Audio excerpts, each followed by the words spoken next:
Happy Monday, everybody. Welcome to the Sean O'Connell Show. Happy to have you with us. Starting off another week after a blistering, blazing hot summer weekend. We only get about 12 of them, people. You might as well enjoy them no matter what the weather is. Hopefully you found some water, cooled yourself down, and enjoyed the hot, hot sun. Our guy Zach is producing today. James Peterson is off jet set, and he's, if I'm not mistaken, he's up in Alaska fighting bears, chasing moose, probably catching a fish or two, spending some time in the water himself. Did you make any requests for James to bring back like some special fish for you to fillet up? For those who don't know, Zach is a sushi chef. Did you put in any requests? James wouldn't let me, honestly. He didn't even ask me, and he should have. Yeah, he should have. I'm like, here's what's going to happen. If James comes back and he's just like, hey, I have all this extra fish, or I brought a bunch of fish back, I'm going to be like, bring it in. Zach will come in with his apron and his knives, and we'll do it on the YouTube. You can fillet up some sushi for us. Yeah, I mean, we can figure out a spot to do that. Let's go. What a weekend in sports. The World Cup. You guys have been watching it. You've heard about it. The FIFA World Cup is the gift that keeps on giving. And I said it at the beginning of this tournament. I said it in the middle. I said it when the U.S. got eliminated, which we have a little bit of news on. More news on Team USA and the suspension for Flo Balogun and how it came about. Just some wild, wild stuff. You know, FIFA's not beating any allegations, I'll tell you that. But this thing keeps on giving, and I said it was going to impact soccer in the United States of America. And when I initially thought that, and when I initially claimed that, I made that statement with the excitement of the World Cup in mind, with the refreshing, energized nature of the universal sports fan approach to soccer on home soil, world elite level soccer on home soil, ticket prices through the roof, multicultural exchanges, people hosting and Uber drive-in and hanging out with and following social media posts from all these fans descending on the U.S. from other countries. And my initial kumbaya spirit prediction was that we're going to have so much fun with this thing that it is going to affect how we handle soccer in the United States moving forward. And while my fun on it has not been diminished, USA got eliminated in the round of 16. That's where we thought they were going to get eliminated. At least that's where I thought they were going to get eliminated. It was uglier than we thought it was going to be. It was made uglier by political involvement. It was made uglier by controversy and by FIFA overturning or suspending the suspension, as I like to say, of Flo Balogun. But the reason now I believe this World Cup is going to have a lasting effect on American soccer is because of what we talked about last week, the examination of the youth sporting system and how it serves or doesn't serve soccer players in the United States of America. I'd love, and I'm sure this will be easy, Zach, get Lionel Messi on the phone. We need to talk to Messi because that's a guy, right, who's experienced every angle of this thing. And now he's experiencing it as a parent of soccer players in the United States. That's something that people don't really appreciate or don't think about when it comes to Messi and some of these other guys that have relocated to finish out their careers in MLS. Like Leo Messi's kid is a high-level soccer player in the United States. He plays on a travel team in Miami. They're all up and down the Eastern Seaboard playing in these tournaments. And I'd like to know what Leo Messi thinks of the American system. Hopefully he knows. Hopefully he's involved enough in it to be paying attention. I don't know. So yeah, we'll get him on the phone.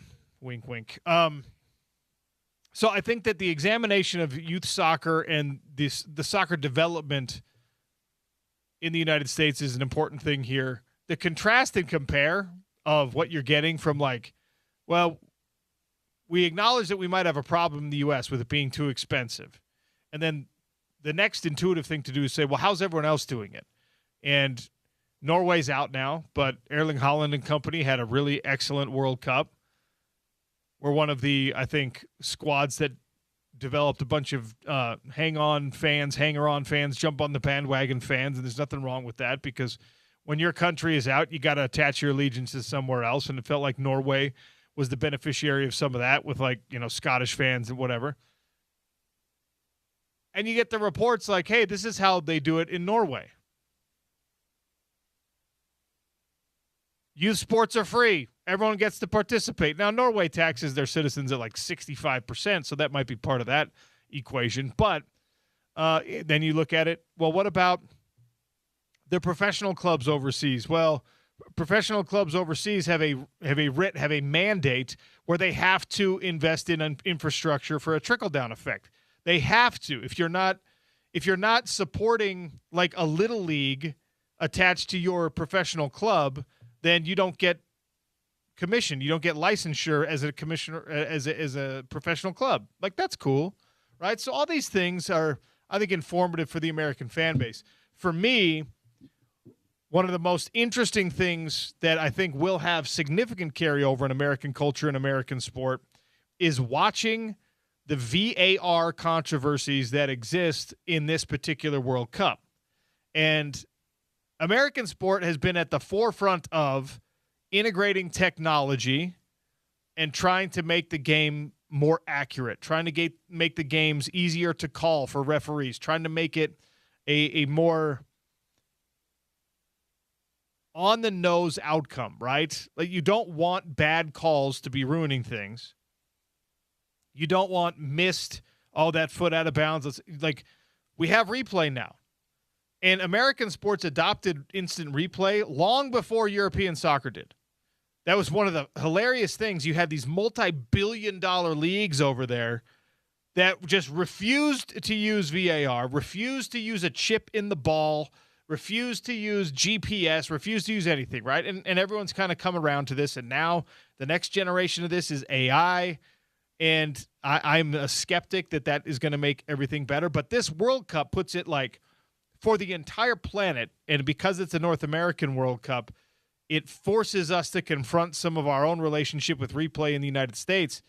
But you get to kind of watch it from almost a cold and detached kind of thing, because now the U.S. is not in it anymore, right? And so you watch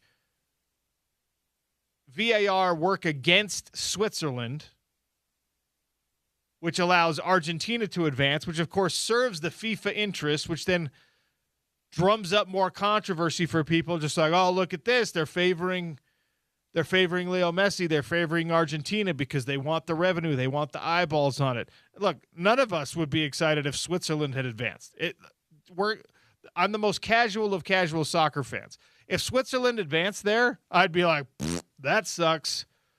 I guess now we're going for England. But the way that it works out, and you get a careful examination of every replay. Like, did I like the way that VAR came in when Argentina played Egypt? That was Argentina, Egypt, right? I got that right? No.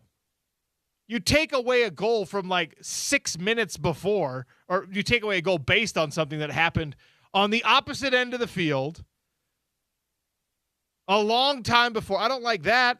I don't like that re-adjudicating, right? Feels like there's a double jeopardy situation there. There's a statute of limitations.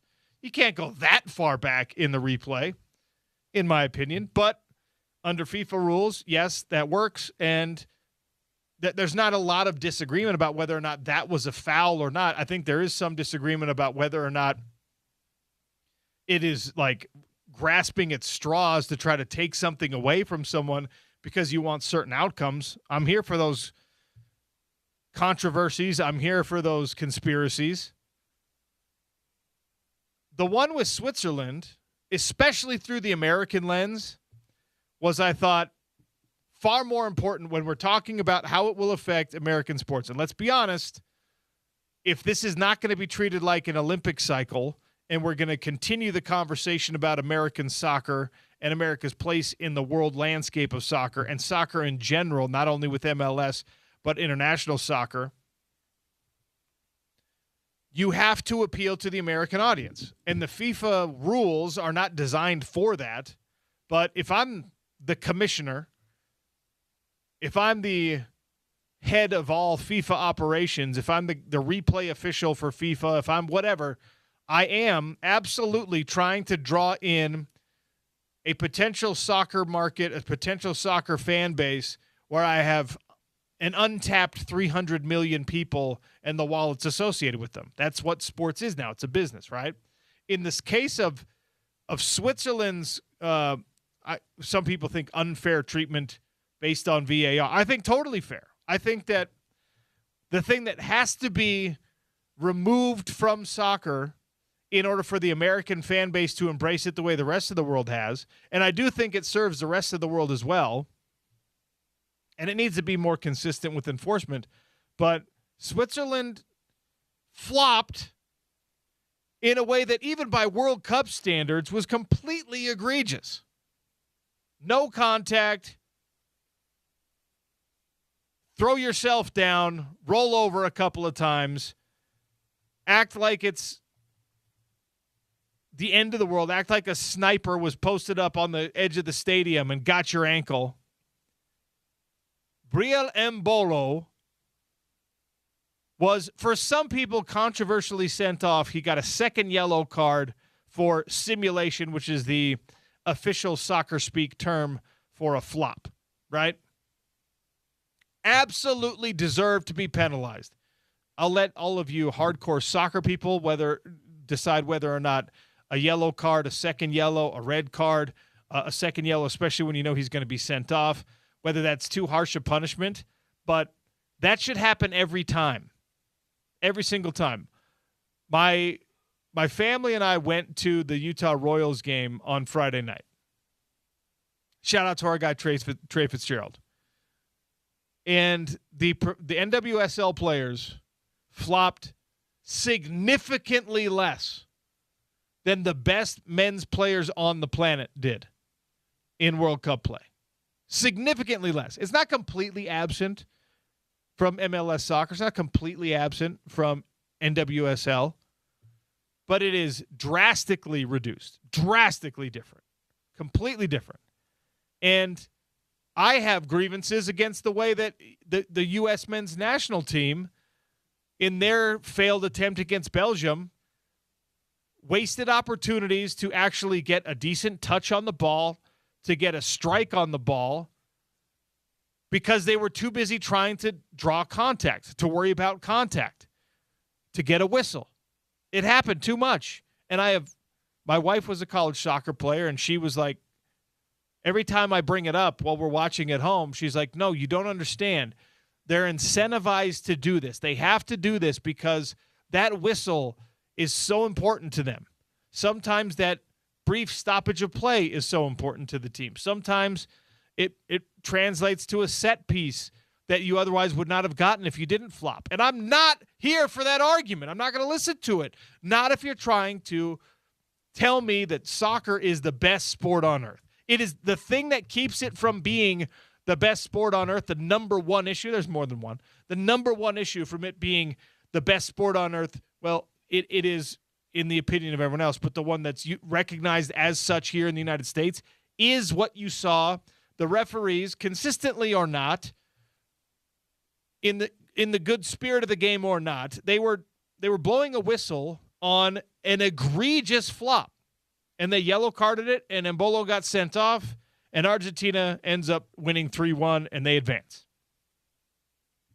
And the convenient thing here is for people to say, well, Argentina is being pushed along, nudged along by FIFA because that's what's in the best interest of FIFA. Yeah, okay. Present your case, give me your evidence, but also tell me why that play should not be ruled a yellow card. The same way that people were like, it is completely corrupt and ridiculous that Flo Balogun is given an opportunity to play against Belgium. A decision, by the way, that stripped the U.S. men's national team of all of its international goodwill. That made the U.S. men's national team a villain in soccer again. after the beginnings of this tournament and after the way that they played in group play, they were like kind of a sweetheart team.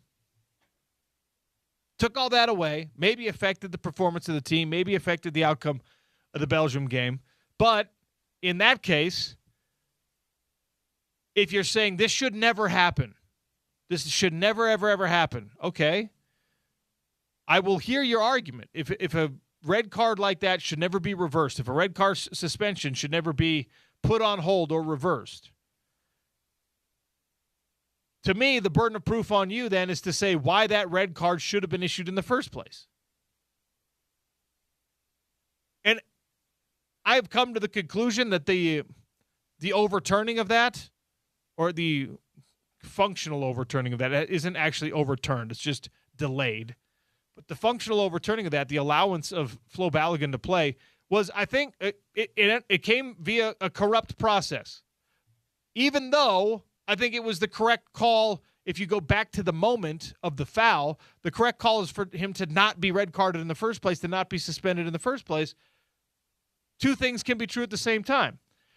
He should have been allowed to play, but also going through the process the way that it was gone through was not good for American soccer, was not good for Flo Balogun, was not good for the team ultimately. And I know that makes me sound silly because I came on and I said, this is what we needed. We needed a rallying cry. We needed an us against the world type moment. It actually ended up, I think, having the opposite effect. I was wrong about that. Had the opposite effect, I think, for U.S. in that Belgium game. But for soccer and the relationship with VAR on this stage, it's easy as pie for me to then extrapolate that out to the NFL, to Major League Baseball with the strike zone automatic umpire stuff. Targeting in college football is the place that we see, I think, the most direct analogy, right? Scoring plays in football are reviewed, like scoring plays in soccer are reviewed. Now, what I don't want to see happen, when a scoring play is reviewed in college football and in pro football, what are they looking for? Well, they are looking for possession. They're looking for the ball crossing the plane or the player touching the end zone. They're looking for 1 foot in bounds or 2 feet in bounds if you're talking about the NFL. They're looking for possession and crossing the goal line. That's what they're looking for in scoring plays in football. What I don't think we want to happen, and where I think soccer and some other sports have maybe gone a step too far with their use of technology, if the VAR response, if replay of every scoring play also made it possible for the referees to go back and watch the whole play, right? Let's talk about, like, you're in the red zone. All right, it's 3rd and 8. Tight end goes out on a little 7 route, beautifully thrown ball, catches the ball. Did he complete the catch? Did he get his feet down? Is he in the end zone? Yes, we've decided that on the replay. If American referees then can also do what we saw happen with Egypt and what we have seen happen in the World Cup, if they could then go through and also have VAR, which, again, this is why Flo Balogun was suspended and red carded in the first place. VAR, an evaluation of the play, it wasn't real time. It was the replay that said, oh, wow, I'm going to give a red card because of what I saw on replay. An incorrect application of replay is damning, dooming, terrible for sport. And you know how I can tell? Because it has been terrible for the World Cup.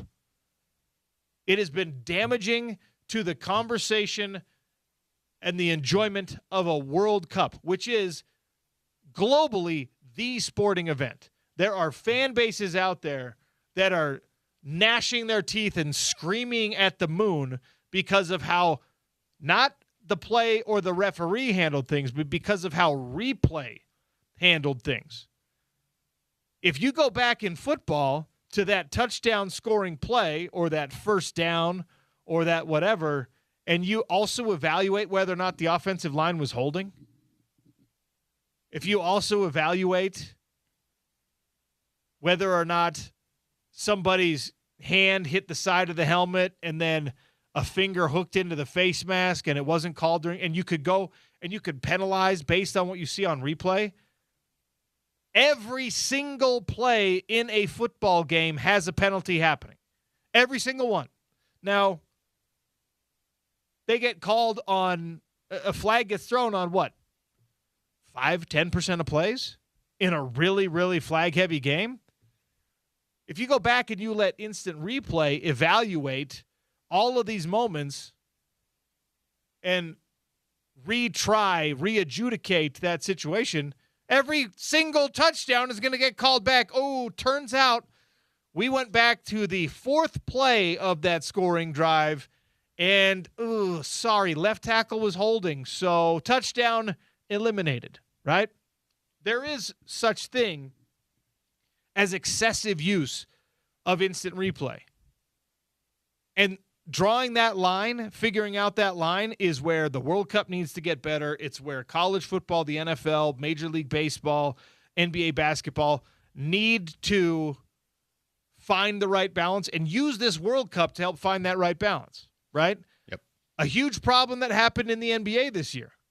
People started to get sick of Oklahoma City, SGA, the whole Thunder team trying to draw contact and not finishing their movements, finishing their shots, flopping to the ground.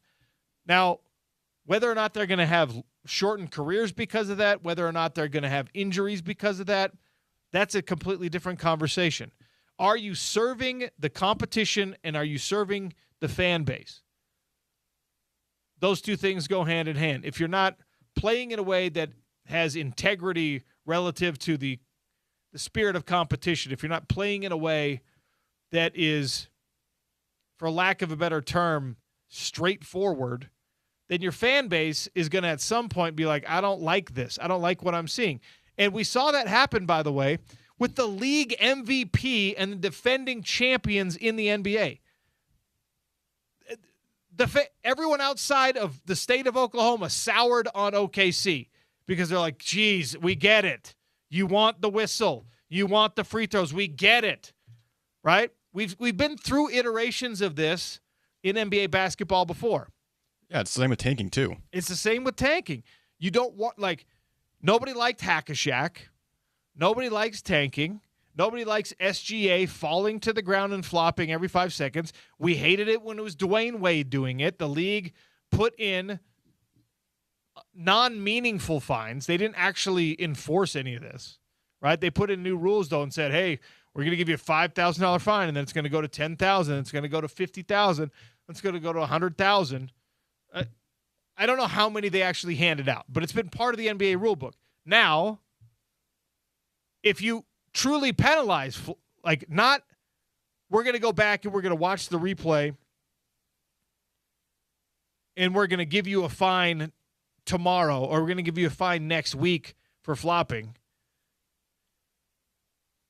There's not a real NBA equivalent of getting sent off on your second yellow card. Mm-hmm. But if it's a technical foul, SGA every time you flop, now we're talking. Now we're talking about a way where replay could help you to fix your game.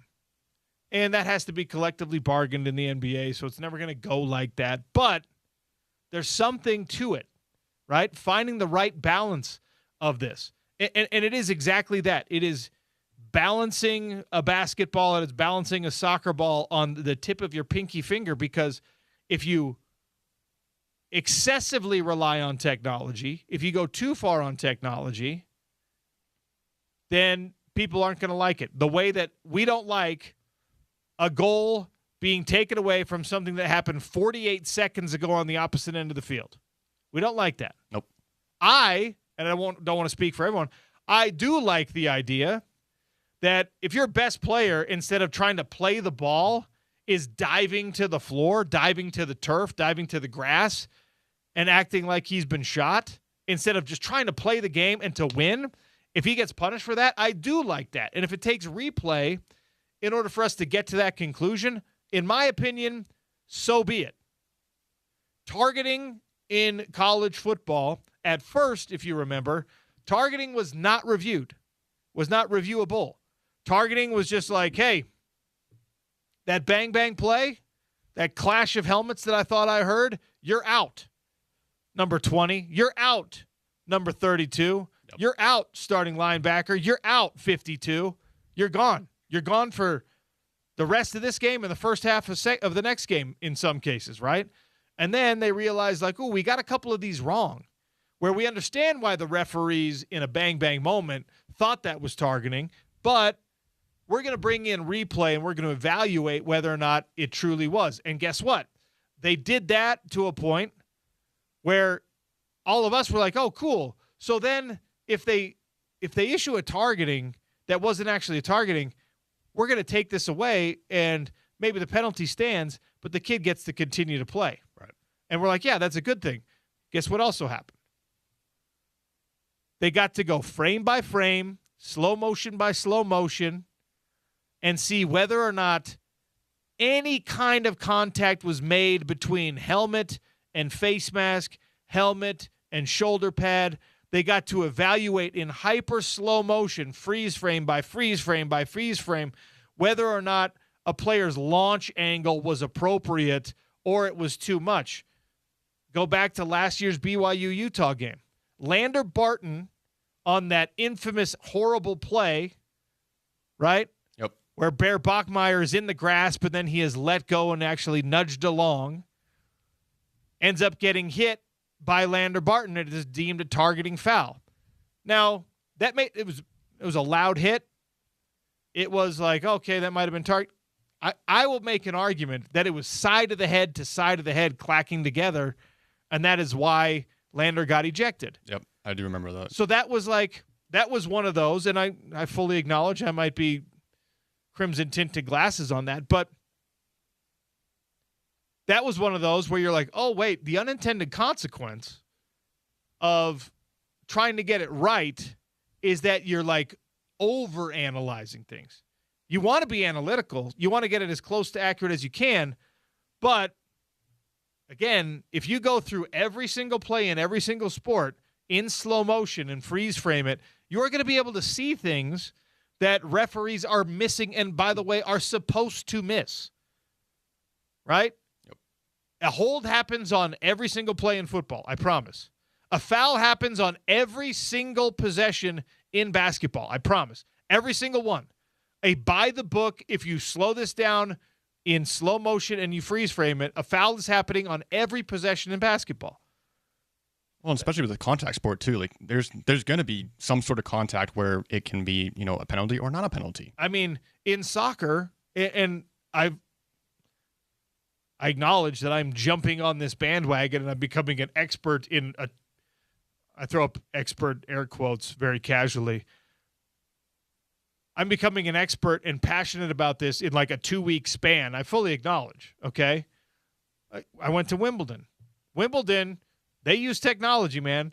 The judges are decorative at this point.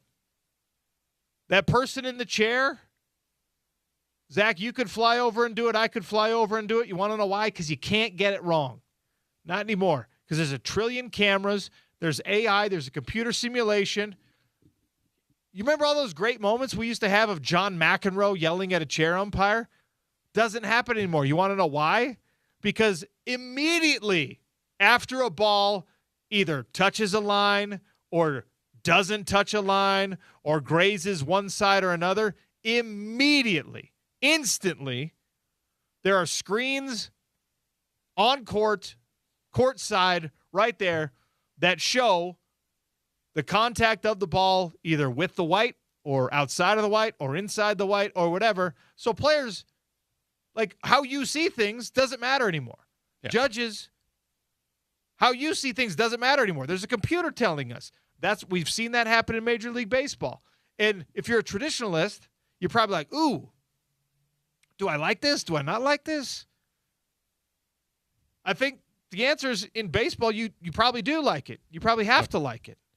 Right? Because you get that picture. As long as we trust technology, which, as long as you trust the technology is getting an accurate look, the computer is doing an accurate job, there's not a malfunction happening, then you're probably like, well, the strike zone should not be, well, umpire's grumpy today, or this guy's from Cleveland, and you know how those Cleveland guys, they like the giant strike zone. Mm-hmm. Oh, that guy's from Tucson. Tucson, they got a tighter one. So pitchers and catchers and batters are just like, who's behind me? Who's the umpire? My strike zone's going to adjust based on that. No, like you want it to be. The World Cup has given us all these incredible drama, storylines, moments, great VAR, and the use of replay in the World Cup has actually become, for me, in these crucial moments, in these exciting or not so exciting outcomes, has become a critical component of, again, the world's biggest sporting event.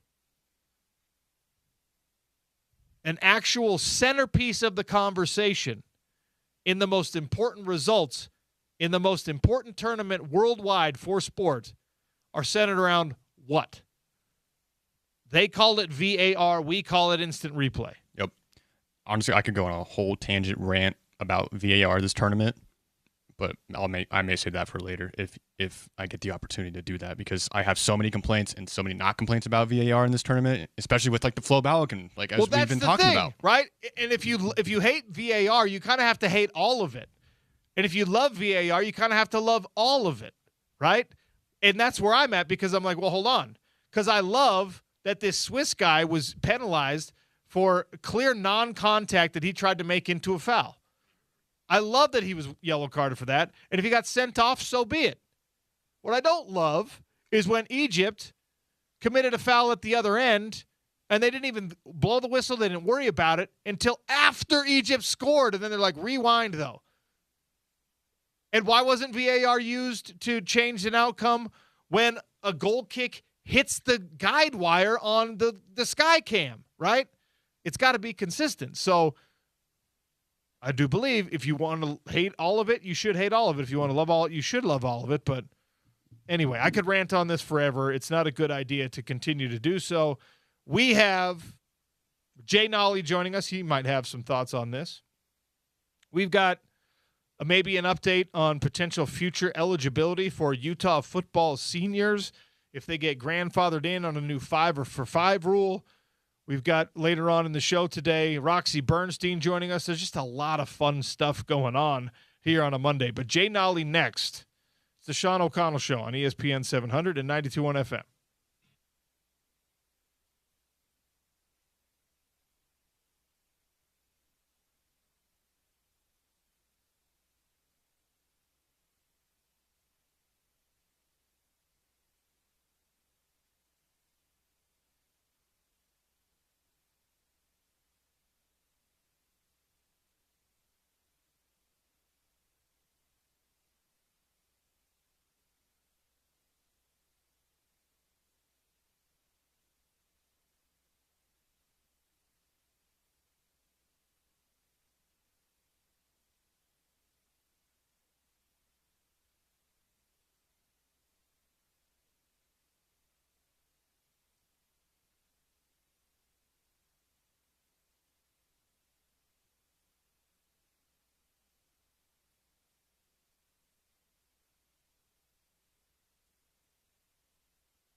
Welcome back to the Sean O'Connell Show here on ESPN 700 and 92.1 FM.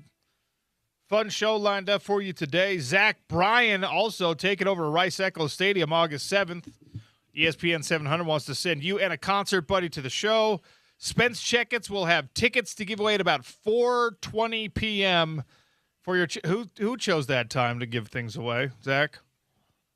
4:20? What are we doing here? Come on, guys.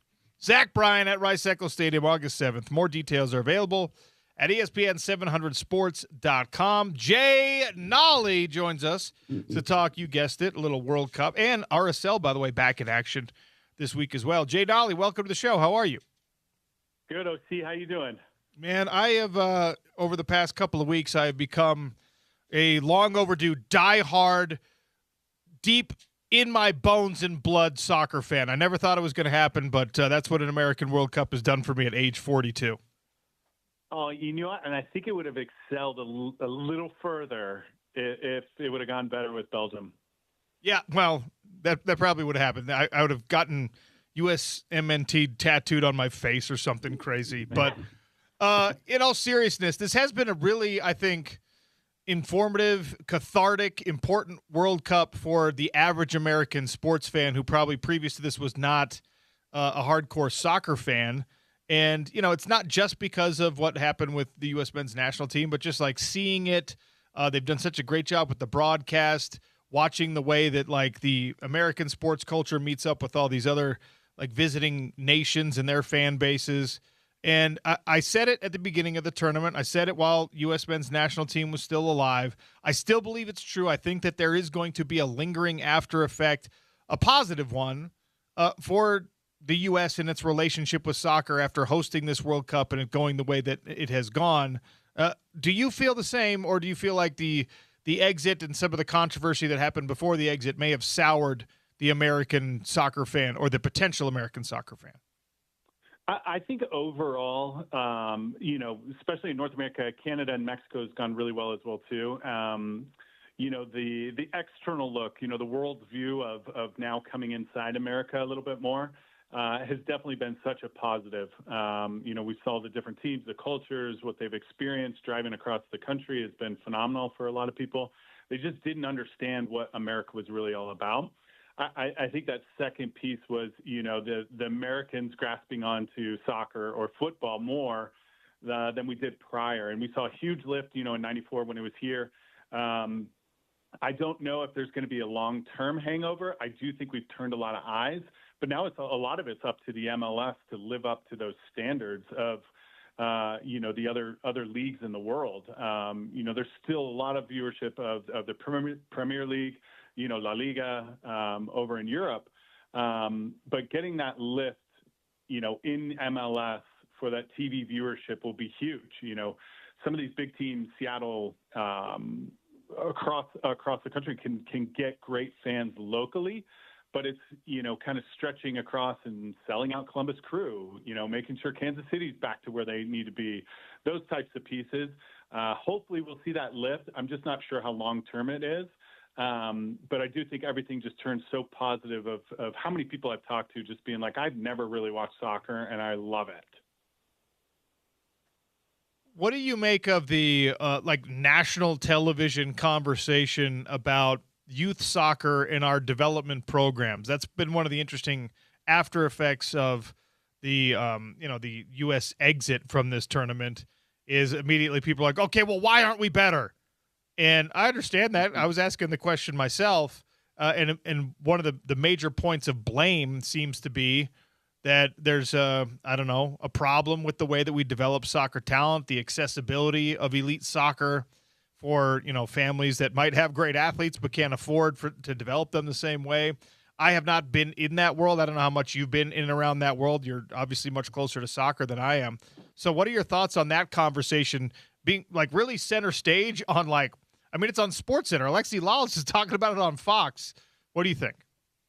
Yeah, I think the big one there that, you know, they're probably coming off of too is, you know, Alexi Lawless and, you know, his viewpoint of it of, yes, it is good pay for play. It is good to, you know, get your kids in the right area if you have the resources to do it. if you talk about growth of the game and finding the right people, I think that's the wrong model. When you look in Europe, when you look in South America, anywhere really, you need a ball and a flat ground, and that's how these kids grow and develop. They do it on their own, and then they find an opportunity to join a club or join a practice or get into an academy, and it doesn't matter where they've come from. It's based off their skill level. And that's why, they do only focus really on soccer. That is one of their main, sports. But in the U.S., you lose out on all those types of kids, once you get to that type of level where you got to pay for it because there's 6 or 7 different sporting options. And so I don't think we're looking at the grassroots part of it to like really develop these kids into focusing on soccer and focusing on growing our youth, because there's such these youth teams, you get former players, former executives, become the director over these programs, and they need to make money. They want to make money. And so there's lots of costs involved to it. I do think we're missing out on that big development piece, kind of that top to bottom through the academies, how you support it, how you get the best kids in there.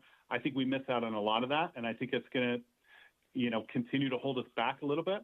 Although I am optimistic is when you watch these 13, 14, 15, 16 academies, these kids are incredible. So I do think we're going to have a big lift.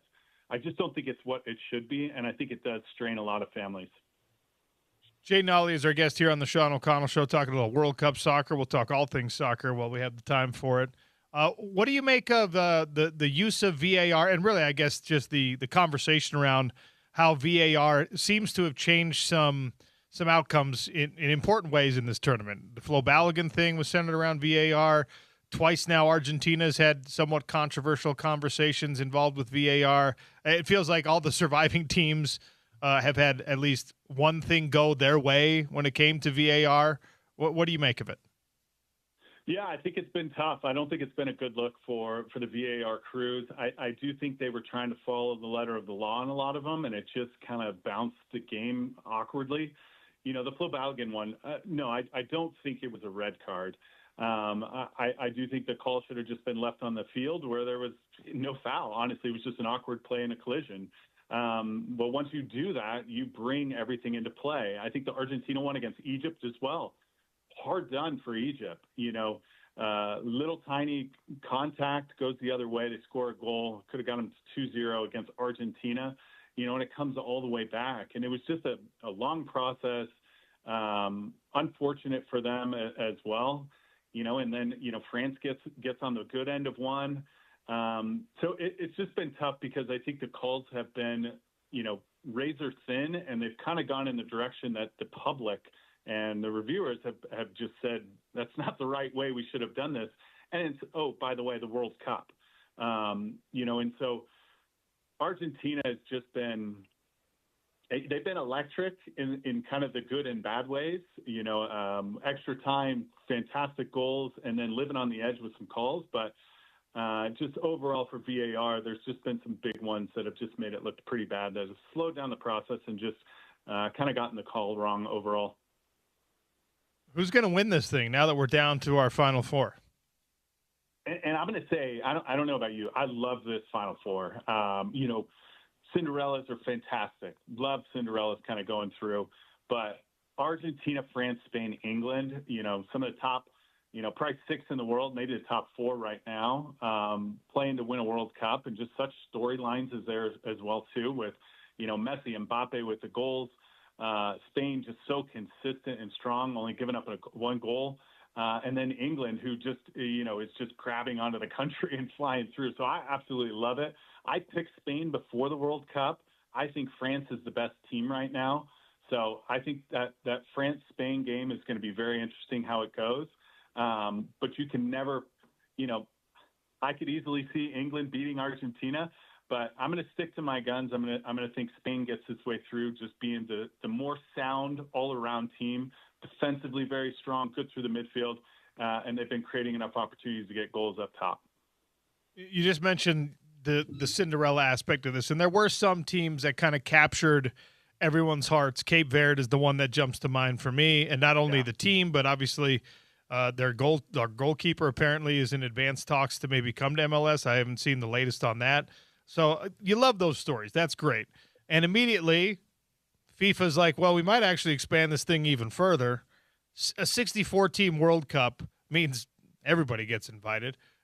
What do you make of that? Because we did this. We've done this twice, 3-4 times now with the NCAA basketball tournament. And while that is a huge American thing, it's not as big and impactful for the world. I think we've jumped the shark on it. I don't think we need 72 teams in college basketball tournament. Do we need 64 in the World Cup? I don't believe so. I really enjoyed this one. It did allow for those Cape Verdes, to kind of come through. There were a few of them. Haiti played really well in the first initial stage as well, and so we were still able to get some of that. But how important qualifying is will start to get diluted, the more teams that you allow in, which qualifying is electric as well, too. When you look at the play-in games over in Europe or, the playoffs as well, where's Italy, And if you expand, then you're bringing it back in. But also we're losing that aspect of how important qualifying is. And just such a crazy year it is when you're in that qualifying, every game matters to get 3 points. And, when you get over into like Africa and Europe, just the importance of it, if you're a big team that gets left out, there's more impact. So when you go to 64, some of those big teams, it's just going to be hard to get left out just because of the talent pool they have. But then is that what they're creating, just to make sure we have all the best countries in the World Cup all the time? I think it loses a little lore. I don't think we should move it past this, but money talks. We've seen it with NCAA football and NFL, NBA. When money talks, in viewership, we saw the commercials during the water breaks. That's going to be the part that's going to be really hard to hold up, but I don't think they should move past it. I've really liked actually this format and how they've gone to, but expanding it more is just going to dilute the process getting in. Give me a sense of what, RSL is feeling right now. These guys hopefully refreshed with a little time off. I know they were watching the World Cup and probably being energized by some of what they see during this break as well. You got Burnley coming in to America First Field on Wednesday night. Give me a sense of where you think these RSL players are at mentally. Yeah, and it's one of those, I was playing as well when we had a World Cup year and had a little bit of a break too. And it was great from an aspect of just being able to enjoy, the tournament and then train. But, when you just train, that grind of just training, you get antsy and you want to start playing. And when you're just kicking against, your own team or the younger guys, it gets old. So, being able to see, Juan Mata Sanabria play in the World Cup too for Uruguay will be exciting, when he joined the team again. And I think that it's great. They're going to get to play a high-level match against Burnley, who's coming in, obviously in their preseason for the summer. And they're going to get a lot of guys some minutes. And that's going to help build into the first game coming up on the 22nd. But, this team also just picked up Lajanice from Atlanta, who is a electric kind of left forward, kind of in that position. So it's going to be interesting where they kind of piece him. He can kind of play all across the front.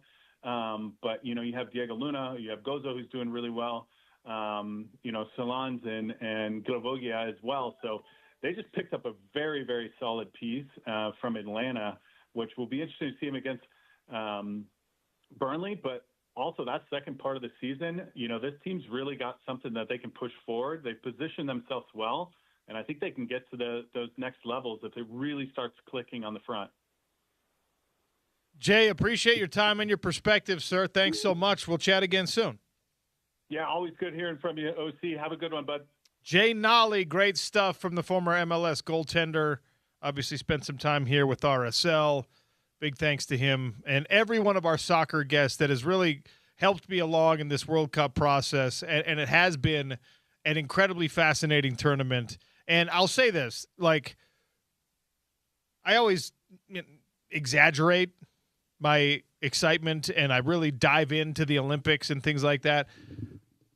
The World Cup is not an exact equivalent to like the Summer or Winter Olympics because you got to have some obscure channels and a lot of time on your hands if you want to follow snowboarding outside of the Olympic cycle, or you want to be watching track and field outside of the Summer Olympics. Soccer is one of those things that, like, when there's not football on, when there's not hockey on, when there's not fights on, soccer is something I am, and with my family, we are into it. My 2-year-old, when we were watching tennis yesterday, we were watching the Wimbledon's final, the men's final, my 2-year-old goes, I want to watch that soccer game, because she's just like so excited about the fact that we got sports on TV. So like soccer is one of those things I can stay with, I think. Now, soccer players, public service announcement to you, I can't if you keep flopping like crazy. So continue to penalize this and just dial it back about 90%, and you'll make a real soccer fan out of me. All right. Got to take our final break of the hour here. When we come back, this weekend was also a highly anticipated return. It was a highly anticipated event in my world, in the MMA world. Conor McGregor fought for the first time in 5.5 years. And I'll tell you why it ended as disastrously as anyone could ever imagine. It's the Sean O'Connell Show on ESPN 700 and 92.1 FM.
Welcome to hour number 2, but really technically we're supposed to be in hour number 1, but that's what happens when I'm bad with the clock. We don't have a guest at the top hour number 2, so I can do like 5 minutes here without anyone getting overly mad at me. All right. Zach, did you watch any of the Conor McGregor-Max Holloway fight this weekend? I did not because that's okay. I was focused on the Argentina game. Because it only lasted 69 seconds, so there wasn't much to watch. Highly anticipated, at least in the MMA world, return of Conor McGregor to active competition. It's been more than 5 years since he last fought, and he's been involved in multiple controversies away from competition. He's been juiced to the gills trying to get himself to heal from a broken leg and the surgery after that. And then obviously that helped him to look Hollywood ready for his role in the remake of Roadhouse. He sold his Proper 12 whiskey company. He's been doing the thing that rich entrepreneurs do. And step back in, which I've always, for the last 10 years, I've said this about Conor McGregor. Like, whether you love him or hate him, and a lot of people hate him, and he's very problematic, there's something admirable about someone who does not have to do it that still wants to do it. And that's true of every sport, but in combat sports especially, and obviously MMA is close to my heart for the reasons of, having been in it for as long as I have, but there's plenty of guys that are looking for their first exit from as soon as they make good money. You could put me in this category. As soon as I made real money, I was like, okay, I'm gonna get out of this. Not because I didn't love the sport, but because I had accumulated enough damage and all that kind of stuff, right? Conor McGregor has paid the cost, and he does not need to compete at all. Doesn't have to. But he does. And there are people out there who say, well, no, he's out of money now. I don't think that's true. But a $30 million paycheck, which is about, what's being reported as the estimated take home for him, between 20 and 30, which is a big range. But, he doesn't have to do it anymore. He came into this fight. I thought he was going to lose. 90% of the bets came in his favor because that's what impulsive behavior does when you're down in Vegas. Remember when a bunch of the bets were coming in on him beating Floyd Mayweather in a boxing match also? But a bunch of bets came in on him as the winner of this fight, which means that the sports books absolutely cleaned up this weekend in Vegas because the first kick that he threw was kind of a leaping head kick, and he's a southpaw, right? So he stands with his left arm and left foot behind him, right hand, right foot, in front, does that kind of wide karate stance. So when he dashes forward and leaps, his turning foot, his plant foot is his right leg, okay?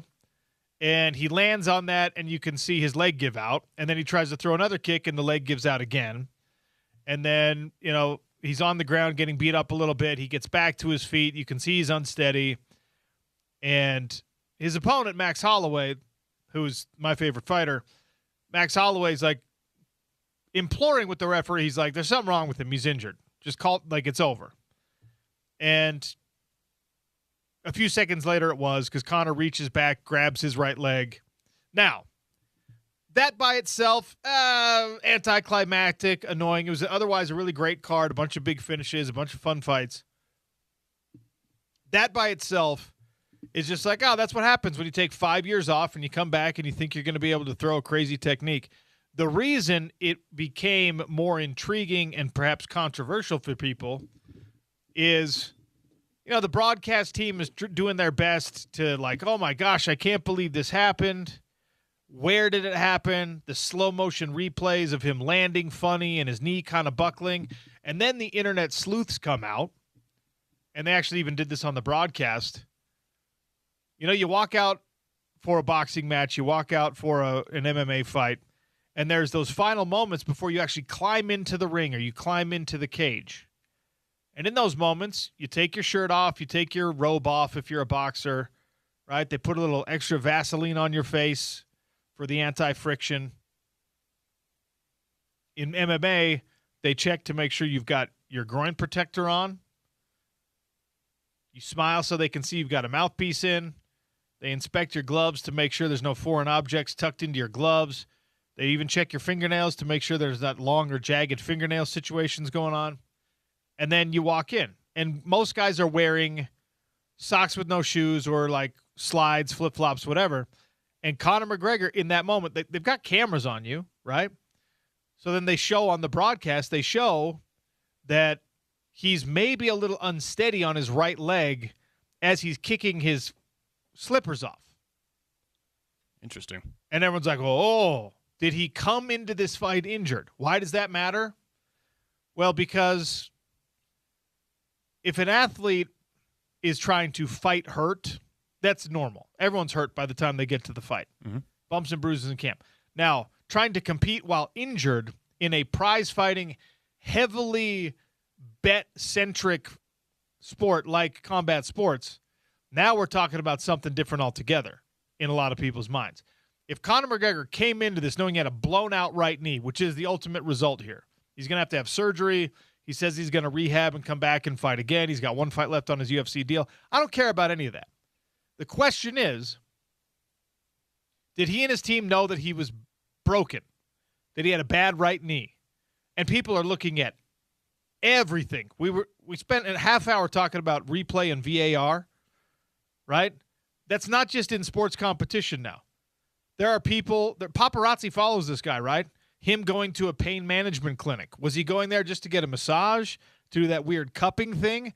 Or was he going there because he already had a blown out knee and he was trying to get himself to the fight? He doesn't get paid if he doesn't fight. The bets can't come in on that if he doesn't fight. And, of course, the bigger picture here is if he and his team knew that something was wrong, did the UFC know that something was wrong? This was the record-setting event, the highest gate that they have ever produced. Down in Vegas, T-Mobile Arena, which is effectively their home arena. Record-setting sales prices on tickets. A guy I know posted on his social media that he felt he got fleeced for a couple of racks because he went to the fight. He bought tickets to go to the fight. And I know this guy, he doesn't buy the cheap seats. The expensive seats of this thing are $10,000, right? And if you go in and you're watching that fight, right? This is prize fighting. This is like an event. You get, your girl dresses up, wears the cocktail dress. You're sitting next to the guy wearing the fur coat, and you drop a bunch of money on it, right? None of that happens if Conor McGregor announces 4 days before, oh, I'm out. I mean, some people still go, but the big spenders don't, and nobody bets a grip of money on Conor McGregor. And, by the way, if people had known that Conor was injured, then the money comes in the other way on Max Holloway, and it's the casinos who lose out. So the casinos are interested in concealing this. The UFC is interested in concealing this. Conor McGregor is interested in concealing this. And, of course, it happens all the time. But when it's the high-profile fighter. It is the high-profile fighter in MMA. He is the name. He is Messi. He is Ronaldo. He is LeBron. He is Michael Jordan. There's no individual NFL player that is that important compared to these other sports, right? He is the main draw. So then it becomes, people are like, well, wait a second. Is this a corruption situation? And again, I'm the PFL guy, right? I want for the UFC to have some problems so we can gain a little traction. This is not a problem that I want for the UFC. Right. Because if the big dog starts to develop a reputation that, MMA fights are fixed. MMA fights, there's already a script. There's an outcome. You can't go and watch this fight. You can't go and bet on this fight because there's some nefarious stuff at play. That's bad for everybody. The rising tide lifts all boats. Well, the falling tide sinks us all, right? And if you can't go to a Conor McGregor fight and believe that there's going to be an honest competition there, then you're not going to spend big money on the next UFC fight. You're certainly not going to spend big money on the PFL fights coming in. So this is a big problem. It's hugely controversial. The UFC traditionally just dismisses all these things. They're like, come on, give me a break. Well, this one, there's a lot more money and a lot more notoriety, a lot more eyeballs on it. So this one, I think, is probably going to get a little bit more attention. And I don't know. I've seen all angles. There's a video of him warming up backstage. So that would have been taken 60 to 30 minutes before the fight actually happened, where he's throwing that kick. He's practicing the kick, and he's landing just fine, and he seems like he's turning just fine. Did he hurt himself in the warm-up, though? Because when he's walking out and he's in the prep point, it looks like his knee hurts. Mm-hmm. There's people well, why'd he go to a pain management clinic? I'm like, maybe he just went to get some acupuncture. Fighters do that crap all the time during fight week. But if you're an internet sleuth and you want to stir up some controversy or see where the muck is being raked, go check this out. Even if you're not an MMA fan, there are some signs pointing to something being wrong. Even the way that he was not making eye contact with Max, that he was like his facial expression was different for this fight than for every other fight we've seen him in. Mm-hmm. Something to look at. I mean, if I'm Dana White, where's the point of like where this starts blowing up more and more, where they actually want to investigate? I'll tell you this whole thing. Dana White does not want an investigation, and here's why. First of all, because he's got so much money that he doesn't truly care anymore. Mm-hmm. But also, Dana White doesn't want an investigation because you could almost certainly find something that's questionable. Mm-hmm. His MO and the UFC's MO has been to bully journalists, to bully and look, do I hate it? Yeah, but is it something that the NFL has done? Yes. The NBA has done? Yes. It's not like he's uniquely evil in this. But when you ask those questions, what do? They insult you. They insult your intelligence. Like, come on, give me a break. You know how this is the script. You know how closely the FBI looks at this kind of stuff? You think we're going to have any corruption? Give me a break, kid. And then they move on. Yeah. And then the UFC disciples, the fan base that suckles at that teat, says, yeah, of course. And they just repeat the same thing to you. There's no way corruption could be happening. There's no way a fix could be in. Mm-hmm. Because do you know how closely they look at that kind of stuff? And guess what? The most impossible thing to prove one way or another is injury. Timing of injury. Especially when the technique he threw at the beginning of the fight is something that you probably could get injured on. Yep. You know what I mean? Exactly. So we're never going to find out. We're never going to know the real answer because anybody who knows the truth would be invested in keeping it quiet. Yeah, it's buried under the rocks. All right. Got to take a break. I went a little bit too long on that. Apologies. Got to take a break here. You're not going to like this next one either. There's starting to be some rumors developing about a certain Big 12 team flirting with the Big 10. Might not be who you hope it is. We'll get to that next. It's the Sean O'Connell Show on ESPN 700 at 92.1 FM.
All right, Sean O'Connell Show, hour number 2. We got a daily dump coming.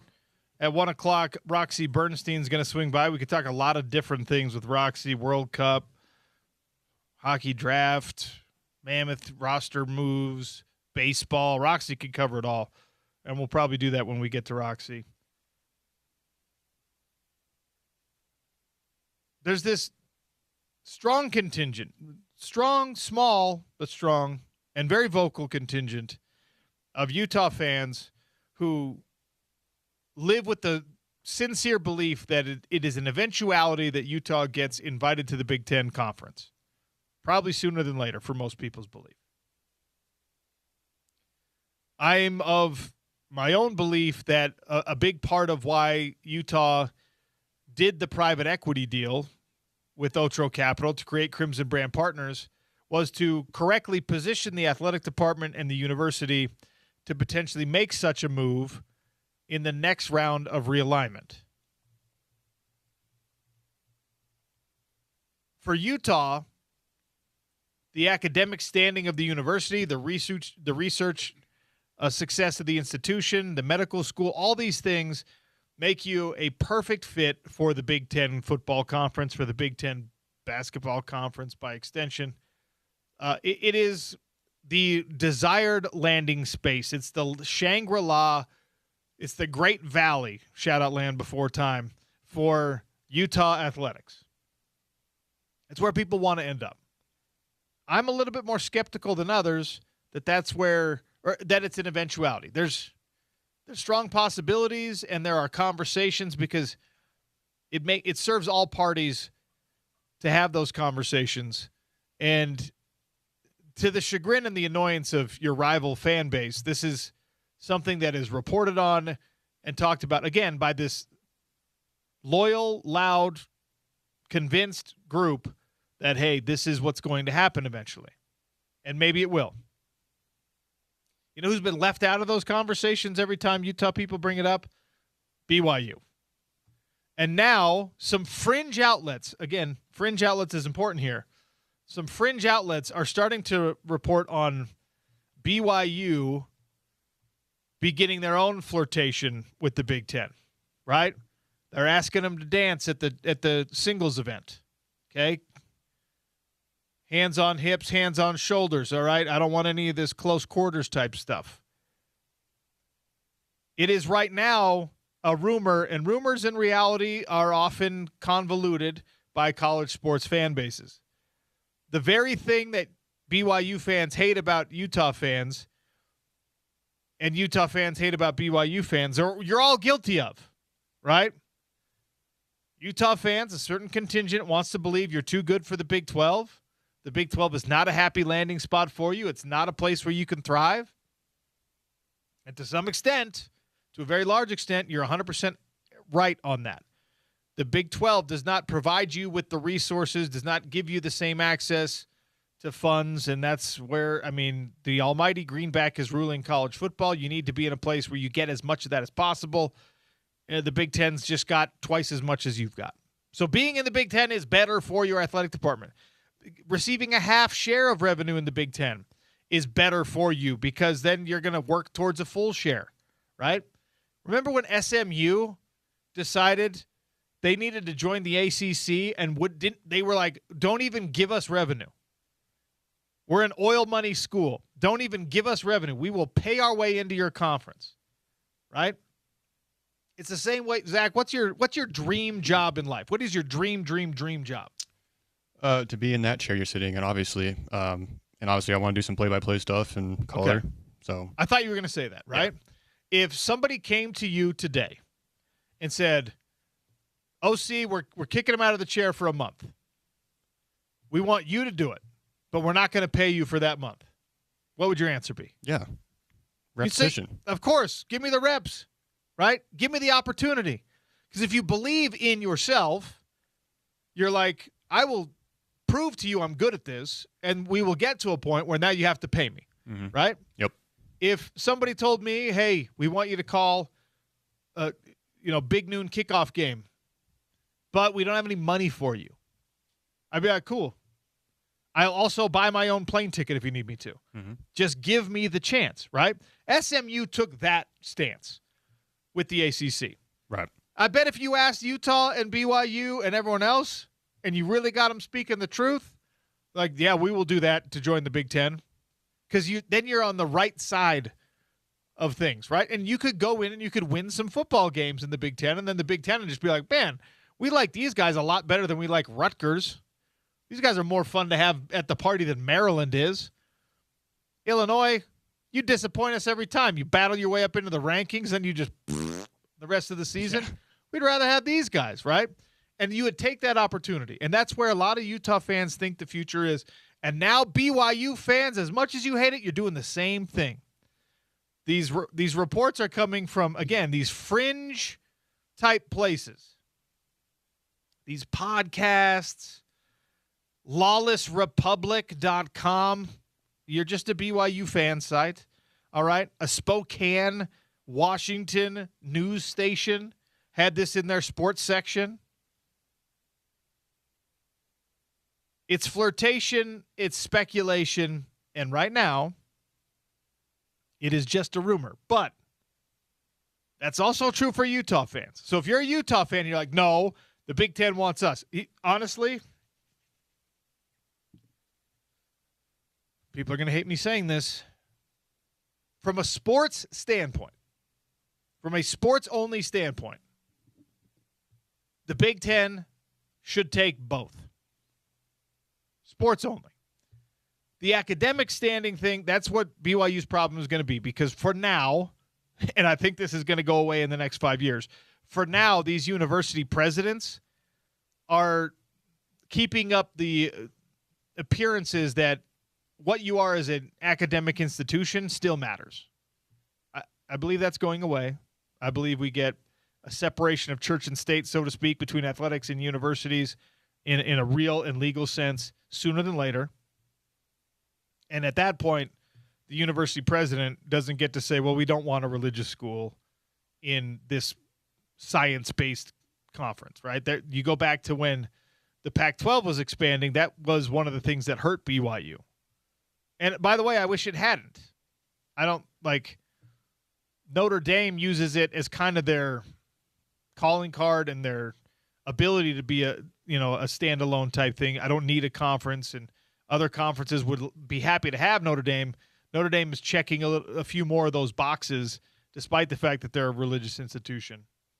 But I find it comical is probably a bit too dismissive. I find it ironic that BYU is starting to enter the chat, so to speak, on, hey, well, we need to be in the Big Ten too. And there's probably a bunch of people who think you can speak this into existence. The only people who can speak it into existence live in Ann Arbor, Michigan, maybe in Bloomington, Indiana. I'm not sure if they're powerful enough yet. Live in Columbus, Ohio. Those are the people that can speak stuff like this into existence. All right? I wish it were true in Salt Lake City. I guess by extension, I wish it were true in Provo. Now, actually, I should probably be careful about how I phrase this. But I think there's a certain group of individuals in Salt Lake City who might be able to speak it into existence for BYU. If church leadership decided that this was a place that would serve the university, and save me the text messages. I already know the 7 of you are going to scream at me about the fact that the leaders of the church don't care enough about football to actually weigh in on that, to spend their time on that. And guess what? You're wrong. You're wrong. It's not their number one priority. It's not even their number 500 priority, but it is something that is a line item on their list of things to worry about, what's going on with BYU and with BYU athletics. Oh, and by the way, they're all fans as well, right?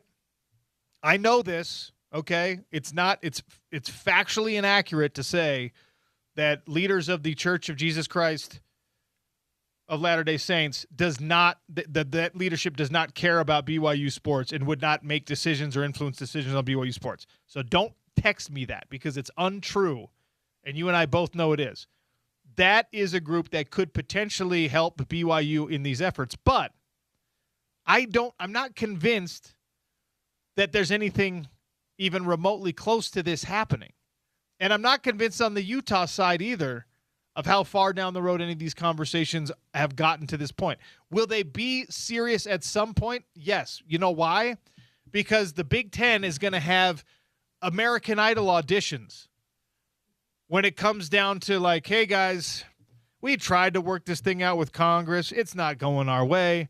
We tried to get everyone to get on the same page and, figure out a revenue share plan that made sense for everyone. It's just not working. So what we're going to do here is we're going to create the SEC Big Ten. We're going to invite 10 more teams. All right? Give me your best song. When that happens, Utah will have already tried to lay the groundwork to get themselves to the front of the line. BYU, I think, will try to do the same thing, or will have already done the same thing. Colorado will have done the same thing, right? Every school in Texas that's not already there will have tried to do the same thing. SMU will come running from the back like, we have more money. We'll buy our way into this conference too, right? Miami probably doesn't even have to audition. They're going to be brought to the table. North Carolina, same thing, right? So now, go to the message board that you like and join the conversation of why your school is talking to the Big Ten, but your rival is not, because that's where we're at. And BYU and Utah, you both want to be in the Big Ten. You're not there yet. It's a Big 12 football season coming, and we're going to be diving in on all of it. But, the media, the social media rumor has now crossed over the threshold into the fringe media space where people are willing to publish this on their random obscure website. They put it on KMET, I guess, is a place up in Spokane, Washington, reported on this on their website. So that's your latest. BYU to the Big Ten? Question mark. Let's freak out about this for the next 6 months to no avail, shall we? Yeah. All right, Daily Dump is coming up next. We got a lot to get to here on the Sean O'Connell Show. Reminder to all of you out there, the Road Home is out there helping children as they get ready to start school, and you want to do it in style, all right? You can stop by the Advocates in Ogden, American Fork, or Murray. They have a tree, okay? Go pick an apple from the tree, and you can supply clothing and backpacks for a child at the Road Home. You can shop and donate online at appletreeforkids.com. Every child deserves an advocate. Stop by today, ESPN700sports.com or appletreeforkids.com for more details on you can help kids with the Road Home get off to a great start to their school year. Daily Dump next on the Sean O'Connell Show, ESPN 700 and 92.1 FM.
The Truck with the Duck, Valley Plumbing, Heating, and Air Conditioning. Go check them out. Call the Truck with the Duck and get them out there to tune up your furnace while it's shut down for the summer. Check out the air conditioner, maybe recharge the Freon, get the maximum amount of cold air blowing. If you're anything like me last week when we hit, I guess it was this weekend, when we hit over 100, your air conditioner might not have been able to keep up. My house has too many dang windows, and I was like, oh, geez. So you want an efficient, reliable cooling system, an efficient, reliable heating system, and you go to the Truck with the Duck for that. They can also handle any of the plumbing, including excavation plumbing, right? They've got the outdoor stuff. You got sprinkler problems. Give them a call. The Truck with the Duck or Valley Plumbing, HVAC.com, and you can find the online appointment tool there. All right. Daily Dump, we go around with several different topics. This time of year, you're getting guys reacting to their Madden ratings. You're getting guys reacting to the list of the top 100 players in the NFL. They release that 10 players at a time. Some people think you're too high, too low, whatever. I actually wanted to talk about the Utah football players we had at Big 12 Media Days last week about their NCAA, I guess it's 27. Is that the game that's out right now? The NCAA 27 ratings. I think the highest rated guy was an 89 on the team. It was Dampier, right? I think Devin Dampier had an 89. I think so. And everyone else was like, all the other like best players on the team were somewhere in the 80s. Takes me back to the day. Picture this. You're in a dingy apartment on 13th East, kitty corner from Rice-Eccles Stadium. It smells vaguely of Totino's Party Pizzas. And on a very modest flat-screen TV, a PlayStation 2 is plugged in. On Dynasty mode, the Create-A-Player team that I have loaded up with 99 everythings is demolishing Baylor or some random school while I rush for 489 yards a game and 6 touchdowns. Those were the days of college PlayStation games. Now, my understanding is I haven't played in many years. Now, NCAA football is like they try to make it so real that your team actually turns the ball over now. You can't just blow everyone out instantaneously, at least when you're not on like varsity mode or whatever. There's actually a challenge from the computer these days. Back in my day, kids, you could run a Heisman campaign, a Coach of the Year campaign. You could build a team that was in the dumps all the way up to a national championship contender in one season on Dynasty mode. You don't know how good we had it. I mean, I still play Madden in college football to this day, and like I'll do like a franchise mode in Madden and like just try to trade for like Jamar Chase or I don't know, like a Cameron Curl for Def. Like, yeah. And also I got those ratings pulled up for the players. Okay, yeah, pull them. So give me it's like just the top guys, right? It's like the top 5 or 6 or 8. I got all of them. You have everyone? Mm-hmm. Oh my gosh, This is the nice part about EA Sports is that they post everything. Oh my gosh, Zach. See, this is like a Gen Z ability to like I would just be like Googling who's the highest rated Utah player. You go directly to EA Sports NCAA 27 rankings. All right, give me the top guys. So Dampier's an 89. Okay. Wayshawn Parker's an 86. Okay. Braden Pagan's an 85. Same with Jackson Benny. Wait a second. Pagan. Yeah. Coming up from Utah State with a high rating here. 85. Okay. Like it. Same with Benny. Scooby's at 83. Okay. Kyrie is also an 83.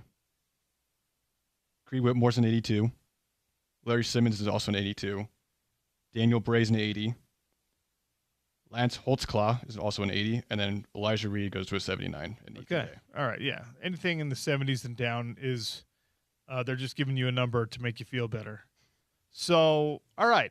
Now, where does 89, and again, this is all so silly, but it's where we're at, okay? Where does an 89 rank nationally if you're Devin Dampier. It's not top 10. It's not top 20. It's not top 50. You have, a bunch of dudes in the 90s. Over 100 guys have a rating of at least a 90. Jeremiah Smith at Ohio State is the rare 99. Top-rated player, according to the video game, in college football. Jeremiah Smith, 99. Carter Smith from Indiana, their left tackle, 97. Leonard Moore, the corner from Notre Dame, 97. Ahmad Hardy and Caden Green are the running back and left tackle for Missouri. They're at 96. Kejuan Lacey at Ole Miss is a 96. Malachi Toney, the wide receiver from Miami, who we saw in the national championship, he's a 96. Colin Simmons from the SEC's Texas Longhorns is a 95. Dante Moore's a 95. There's a bunch of dudes with these elevated ratings. The highest rated Big 12 player, I'll give you 200 James Peterson bonus points if you can not look at your list, Zach, and you can bust out who you think the highest rated Big 12 football player is according to EA Sports College Football 2027. You would think it'd be like a Texas Tech player. It is a Texas Tech player. Yes. It is one of their corners. Bryce Pollock is a 93. Yeah, that was going to be my guess was Bryce Pollock. The left guard for Cincinnati, who we saw down at Big 12 Media Days, and this man is effectively, he is the size and shape of a refrigerator. He's just a big old rectangle of mass. His name's Evan Tengesdal. He's their left guard. He's a 93 in the game. Shadre Hurst, another guard, offensive guard, is a 93 from Houston. Texas Tech's A.J. Holmes Jr., a 92 defensive tackle, the predicted defensive player of the year in the Big 12 Conference. He comes in at a 92. Highest rated in-state player, no surprise here, is the defending offensive player of the year in the Big 12 Conference, L.J. Martin. L.J. Martin is a 92 in the game, which I believe, let's see, that's 1, 2, 3. Top 5 in the Big 12? Not only in the Big 12, that makes him a top 5 running back according to the list. Huh. Oh, sorry. Nope, it doesn't. It makes him the 7th ranked running back on the list. So, high praise in the video game world, which is hilariously important to every player. Fafita's a 90. That's kind of a little underrated, honestly. Noah Fafita a 90? I think he should be like at least a 92. We'll see. We'll see where he ends up. I'm curious to know if Noah Fafita can continue his excellent play, if he can continue his production now that like a lot of his dudes are gone, you know? Yeah, because Tet's in the league. He's been in the league now for a couple of years. Like, remember how it was all those, there was like 4 or 5 of them that all came from Servite High School together. Yeah. And the offensive ones are gone. Yeah. Except for him. Mm-hmm. So we'll see how it plays out for Arizona. I also think Arizona is going to be a really good team this year. So I think that's going to serve his purposes quite nicely. Did I see this on Twitter? Is that Arizona was handing out Heisman like posters of Fafita or trying to promote? If that was happening and I didn't get one, I'm very upset. I think I saw a Furlong tweet about it. I might be wrong, but or I'm just seeing things. I'm crazy. Kind of awesome to get behind one of your players to that extent. Even though it is ultimately a fruitless effort because Arizona, unless you win, well, you'd have to make it at the very least to a college football playoff, and you'd have to have kind of a weird Heisman class, like a Lamar Jackson year where everyone's just like, we're okay with decorating someone who's not from a blue blood because you're just that much different, right? Yeah. Like that. I don't see Noah Fafita being that. By the way, Lamar Jackson, part of the reason I started on this tangent in the first place, Lamar Jackson in the NFL's top 100 players of the year, you see where he was ranked? 69th. Damn.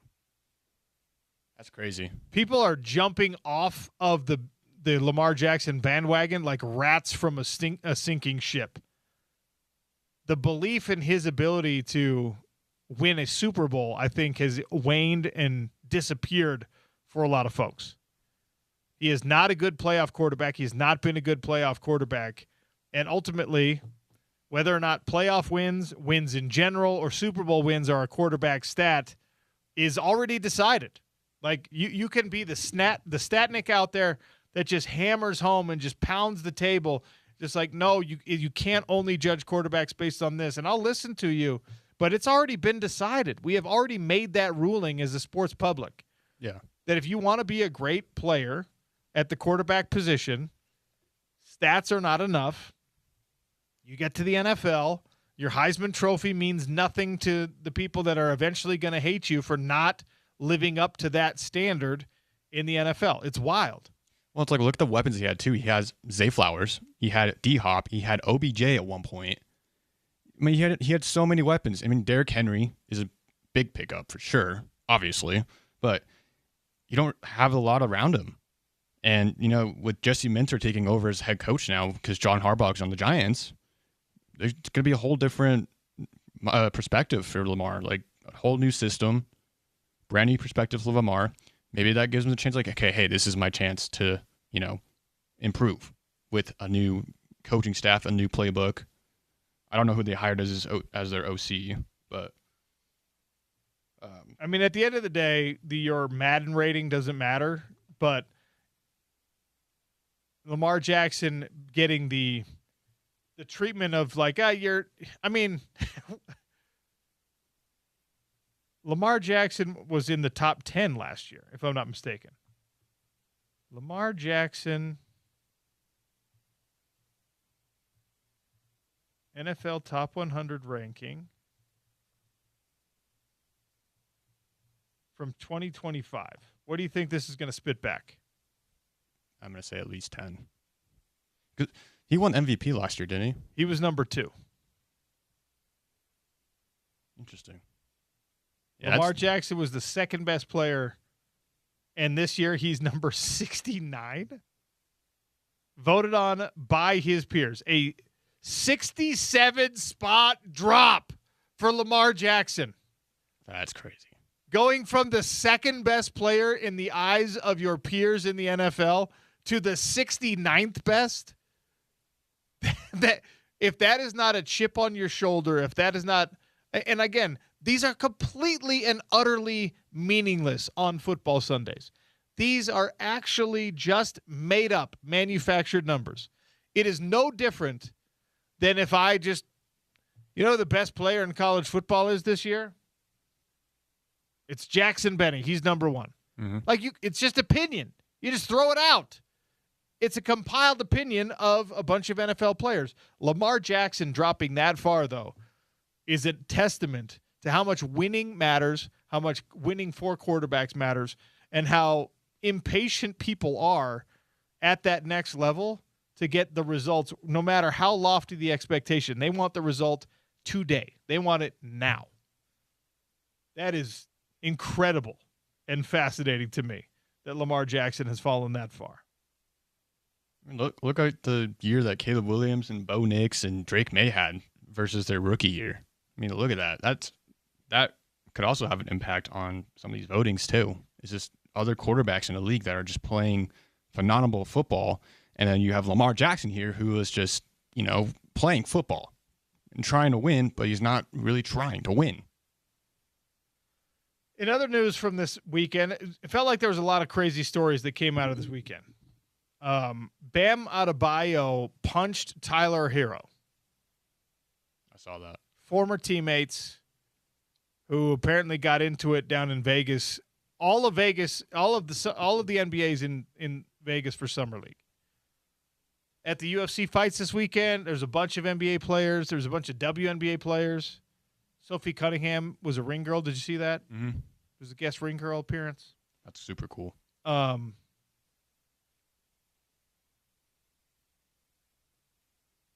LeBron's going to announce his team this week, probably. Well, allegedly. We're getting NBA players attacking one another, former teammates attacking one another. Udonis Haslem is becoming one of my favorite guys when it comes to talking about the NBA. He's one of these dudes. He's our next Charles Barkley, okay? Right. Chuck knows that he's going to upset some people with the things that he says, and he still says them. He is out of that world where former athletes do the thing where they're just like, I can't be overly critical on this guy. Like, Troy Aikman is the king of this. Troy Aikman will criticize an action, but he will never, like, call out the player and be like, you stink. You know what I mean? Or he didn't used to. Charles Barkley will just upset everybody. He'll burn every dang bridge because he's trying to tell you the truth. Udonis Haslem is becoming that guy. He's mad at everybody, and he'll tell stories that we haven't heard before. So Udonis Haslem weighed in on this whole thing. Draymond Green got involved in it. Udonis Haslem is, he's an OG. He's a guy who played 20 years in the NBA, so he can do these things. So if you're trying to get into any sort of NBA soap opera from the offseason, go listen to Udonis Haslem. This is another Daily Dump story that I alluded to in our opening segment. That is, again, problematic. And my reaction in the moment to Flo Balogun, World Cup soccer, U.S. men's national team, star of the tournament for the U.S. men's national team, while Pulisic and everybody else underperformed, Flo Balogun kind of rose to the occasion, looked awesome, had England fans questioning why he was on the U.S. roster instead of the England roster. All this good stuff, right? Gets the unjust red card, and then the suspension that comes with a red card, the one-game lockout, is pushed back. And it became, in that moment of the tournament, it became the biggest story of the tournament. Domestically, certainly, but also overseas, it was a massive, massive deal. Other teams calling out the USA, calling out FIFA, calling out the White House for meddling and corruption and all these kinds of things. Well, I don't know. I'm not going to lie to you. I don't know what the disciplinary committee is in FIFA. Do you know, Zach, off the top of your head, how many people are on the FIFA disciplinary committee? I actually do not know. Nobody does off the top of their head. It's an unfair question. I did it to you on purpose. The answer is 18. Okay? 18 people on the FIFA disciplinary committee.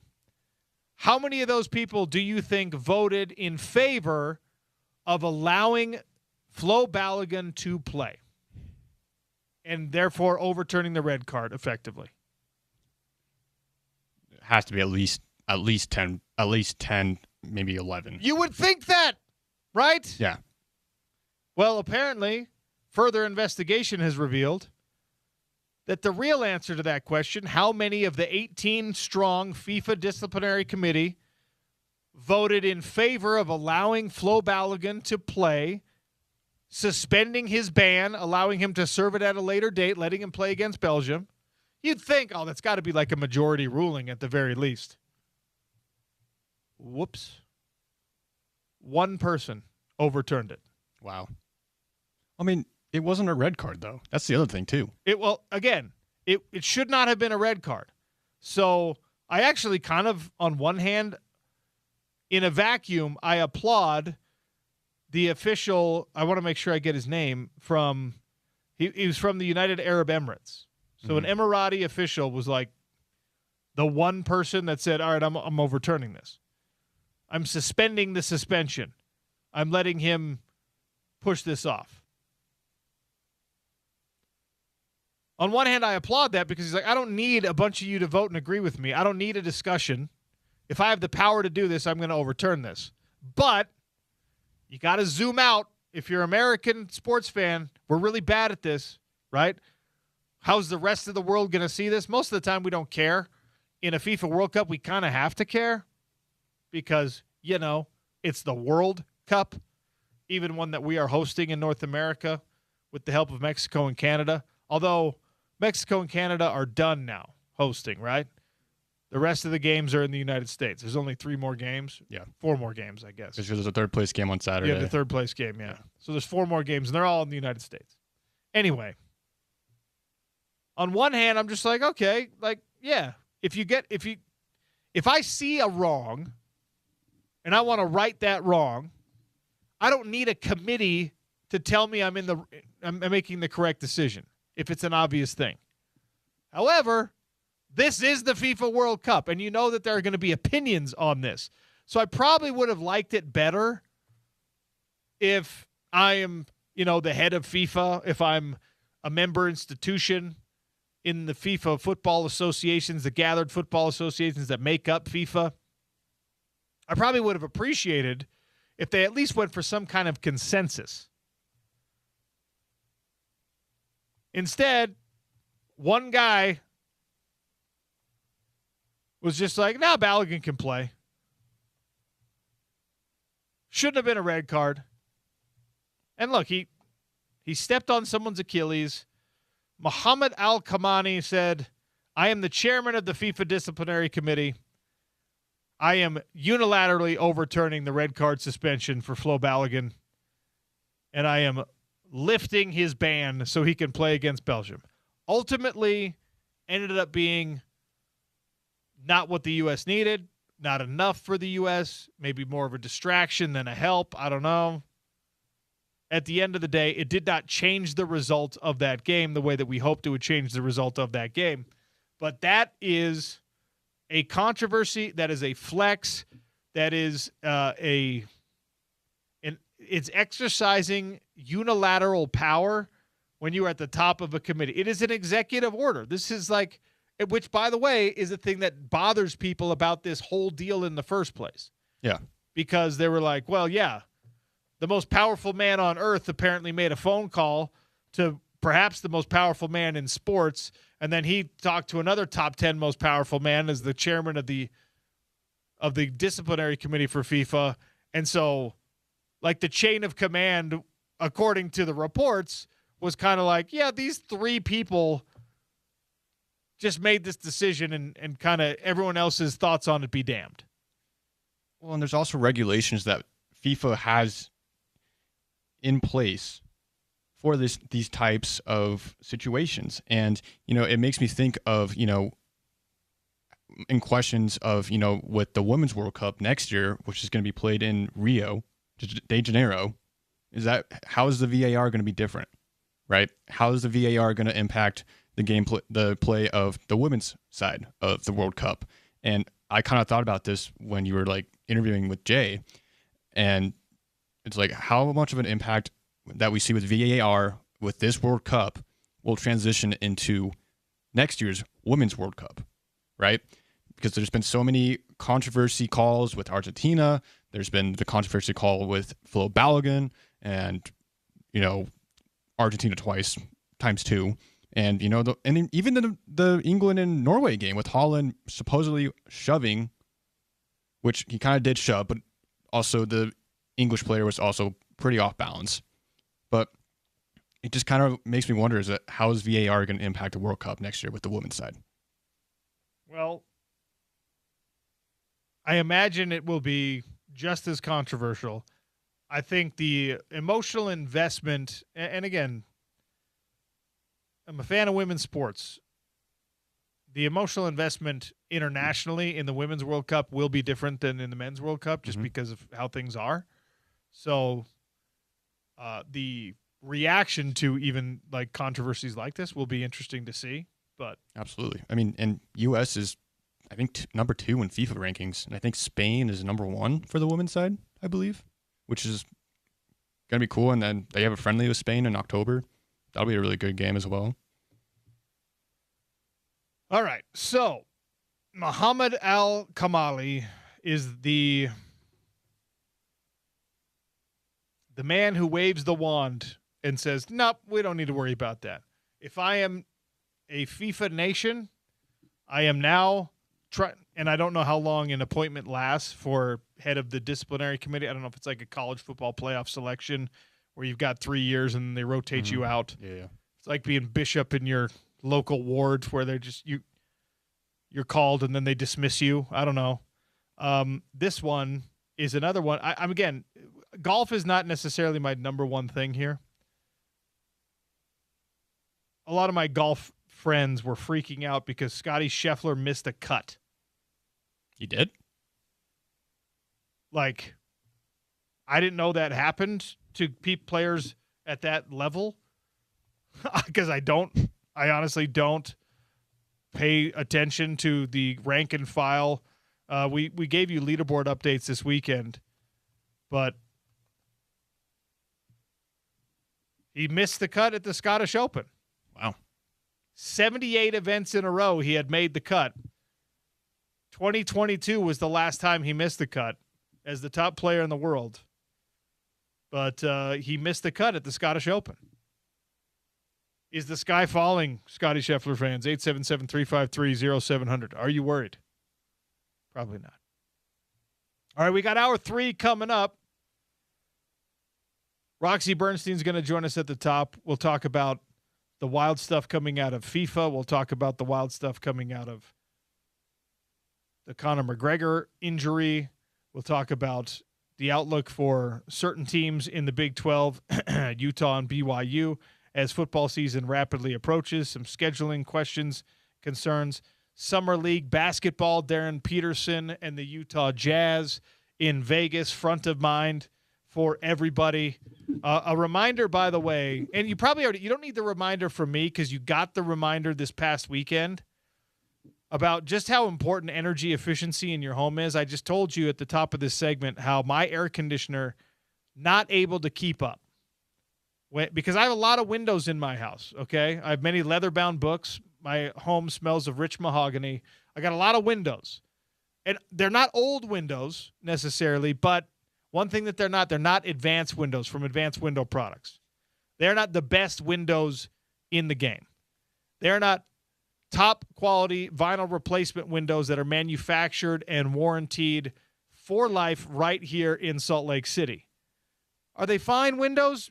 Yeah, that's what they are. They're fine. They're not top of the line. They don't have the sort of care that Nate Orchard and Jake Weber pay to their manufacturing process, where they're making sure the glass is the best, the vinyl frames are the best, the gas that goes between the dual panes of windows is the best. They're dissecting things down to a level that you have to be kind of a window nerd to care about. And we're not that, but you know what I am?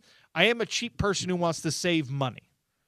And Advanced Window Products, especially in these hyper hot and hyper cold temperature swings that we get in the state of Utah, Advanced Windows are an answer for energy efficiency in your home and a reduction of your heating bill and your cooling bill.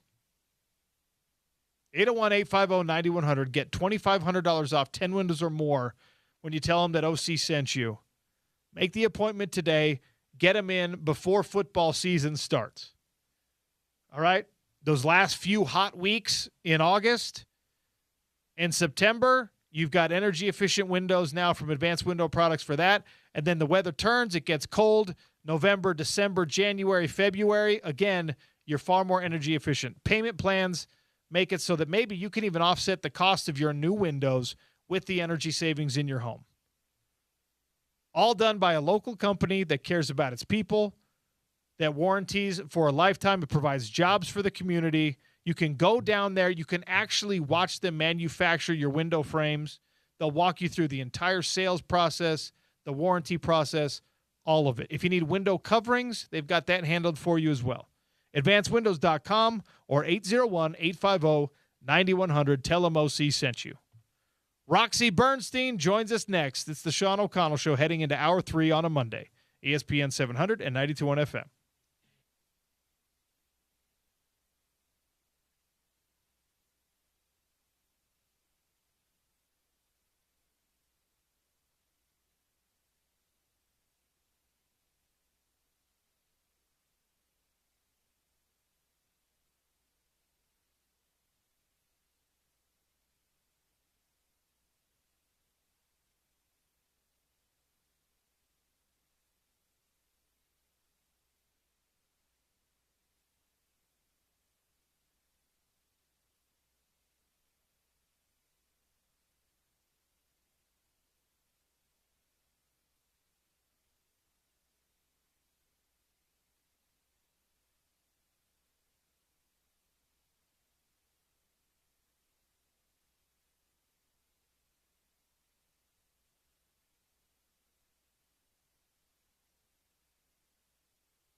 Well, welcome to hour number 3 on the Sean O'Connell Show. Roxy Bernstein, our good friend, jack of all trades, and somehow, miraculously, a master of every single one. You can hear him on ESPN, ESPN Radio, Sirius XM, on the game back in the Bay Area sometimes.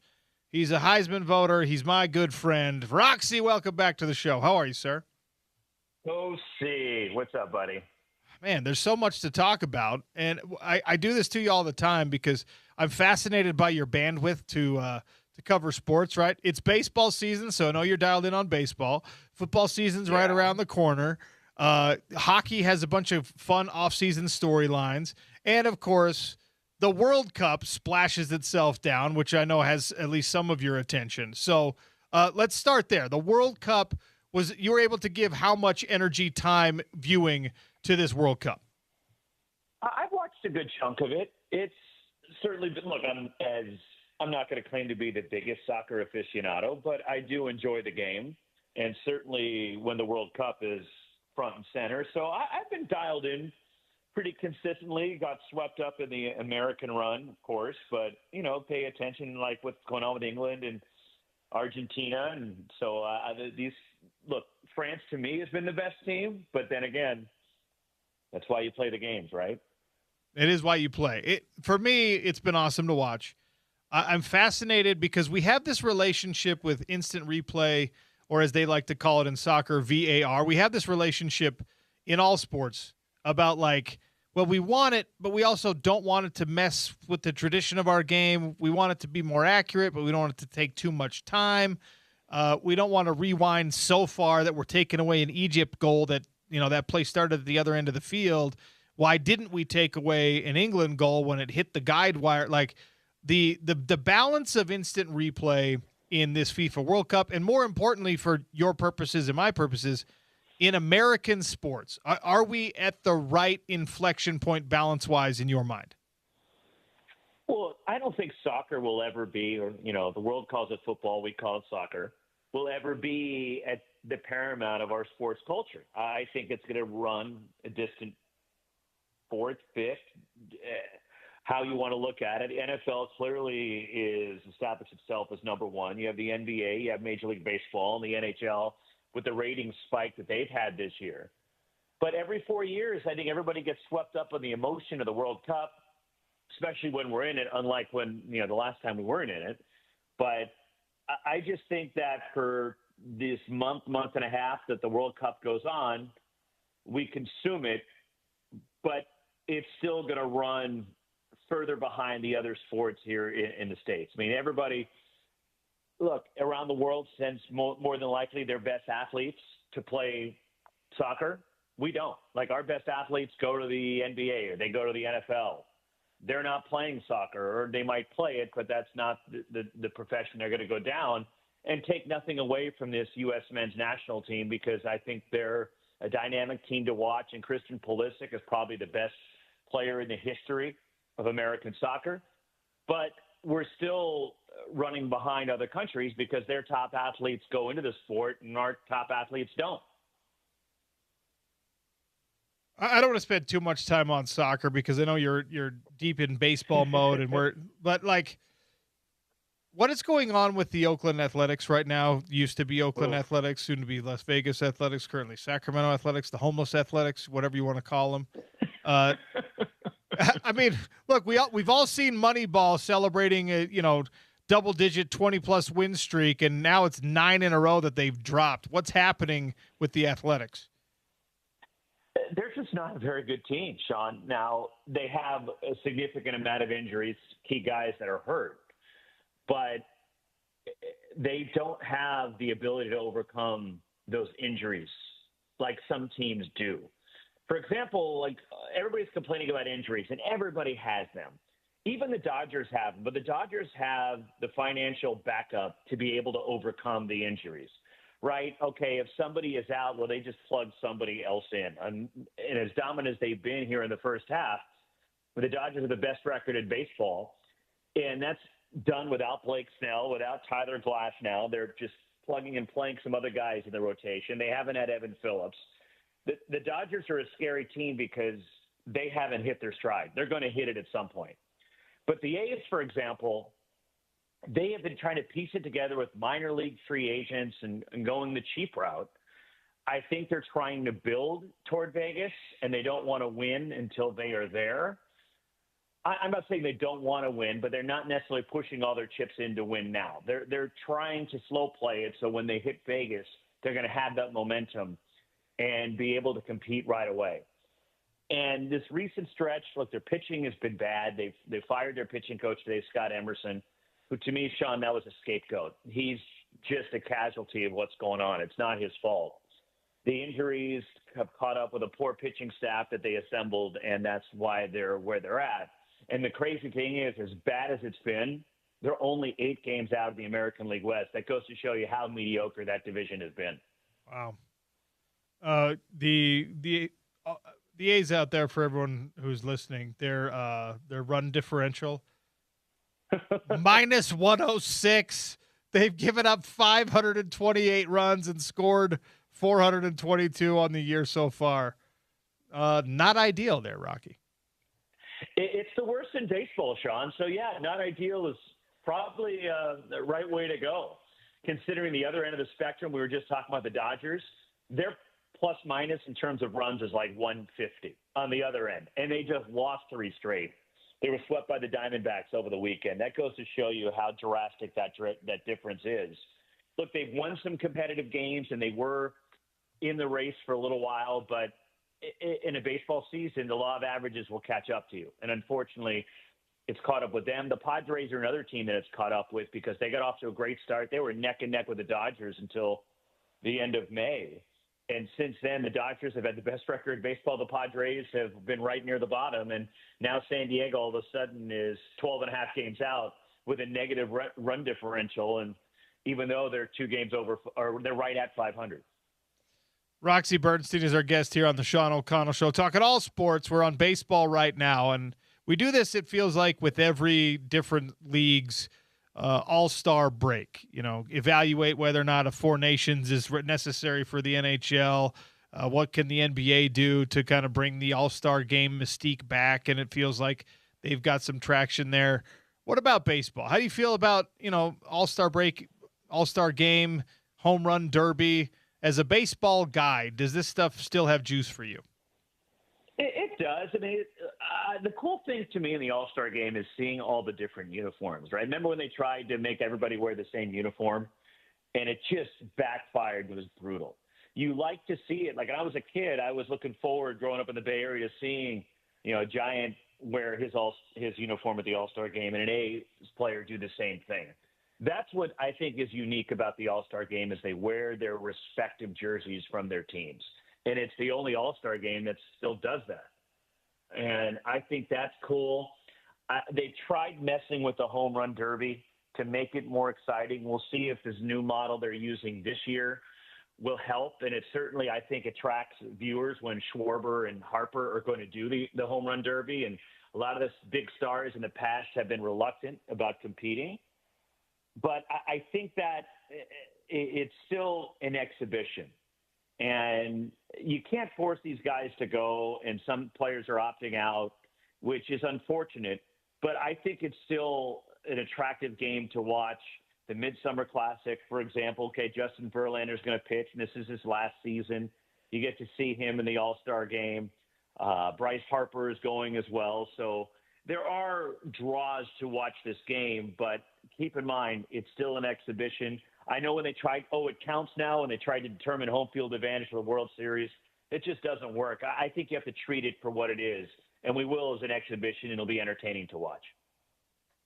All right, jumping around a little bit, and again, forgive me because you're one of the only people I can have on as a guest that can talk everything with, equal expertise and acumen. How mad is the NHL right now at the Philadelphia Flyers for trying to reset the market at $18 million per year for top players with their offer sheet to Karlsson? I mean, this is wild. And you see some of the reaction from around the league. And in Salt Lake City, there was one of relief. They're like, holy cow, if this is what's happening now with these top, young scorers, aren't we glad that you got Cooley and Gunther and Schmaltz and all these guys and Keller locked up relatively long term, because it's going to get a lot more expensive to do business in the NHL if this is what agents and players want. And it's looking like a relative bargain, right? That the money that the Mammoth got Cooley and Keller and all those Gunther and those deals locked up for. It's almost like Bill Armstrong knew what was coming, and he jumped in front of it before this surge is happening. And I think everybody's eyes just popped out of their head when they saw the Flyers and the offer sheet they gave to Leo Carlsson. And you knew Anaheim was going to match.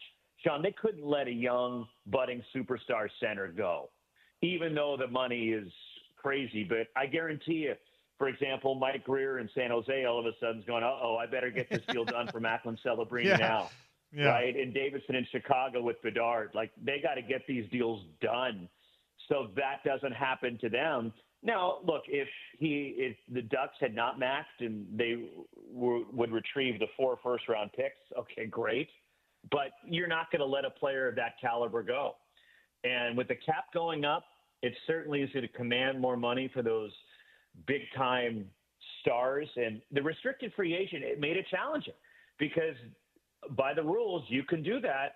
And Philly did it. And now that kind of hamstrings Pat Verbeek and what the Ducks can do. And he's got to adjust his roster and let some guys go because they have to fit Carlson in underneath the cap. Yeah, who in the West has got somebody like a mole in the Flyers front office just like, hey, do this because it's going to – even if they keep it, it's going to hamstring the Ducks for a little while, make our life that much easier. Well, and the Ducks are a team that's clearly on the rise. When you saw them last year with the young defense and the speed and the skill that they have, right, up front, not just Carlson, but some of the other young emerging stars like Beckett Seneca, for example. And we saw Cutter Gauthier, who oddly enough came from Philadelphia. So if you want to draw your own conclusions there, but then back on the defensive side, guys like Minchikov and Lacombe, this is a team that's clearly on the rise. And they were trying to, I think, cut them off at the knees a little bit and have to force Pat Verbeek into making tough decisions because you have to be judicious about the way you're spending your money. Yes, the cap went up, but it also means player salaries are going up. And that's why I thought Utah was in a good spot, right? Because you had these deals locked up for good players long term, but it gave Bill Armstrong the flexibility to go make those 2 moves to really bolster their front. And I think Utah made a significant step forward with the 2 moves by bringing in Trocheck and by bringing in Lee.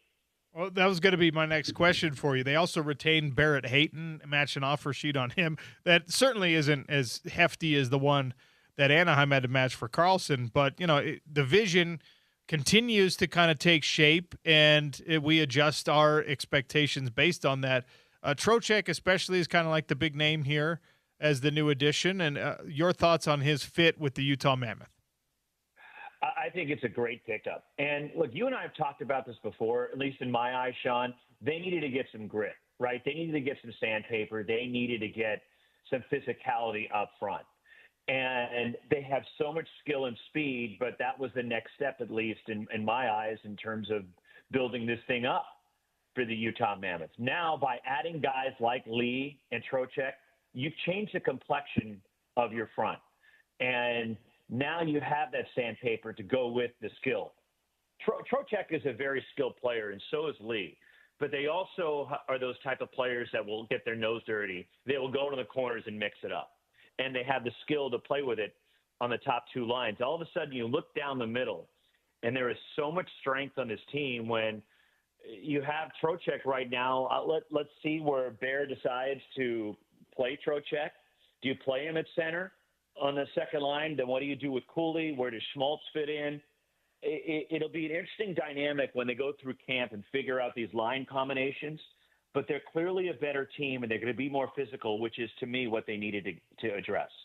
Roxy Bernstein for another couple of minutes here on the Sean O'Connell Show. We just touched on some hockey, and, of course, you're going to hear and see Roxy Bernstein when college football comes rolling around in a little over a month.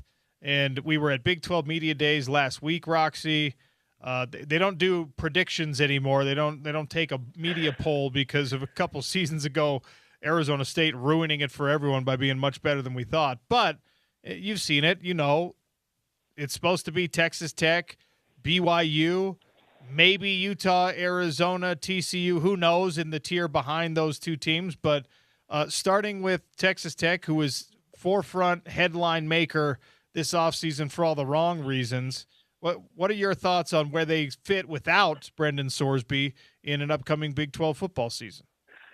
Boy, we can actually talk about stuff on the field now. Isn't that great? Isn't that wonderful? What's going on off the field and Sorsby's court actions and appeals. And we're about a little over a month away from the football season beginning in week 0, which we're excited for. But the Big 12 race is so wide open. And I think Sorsby not being available to Texas Tech changes the dynamic because a lot of people put them as the favorite. And you wouldn't get an argument from me that, okay, Texas Tech would be the team to beat.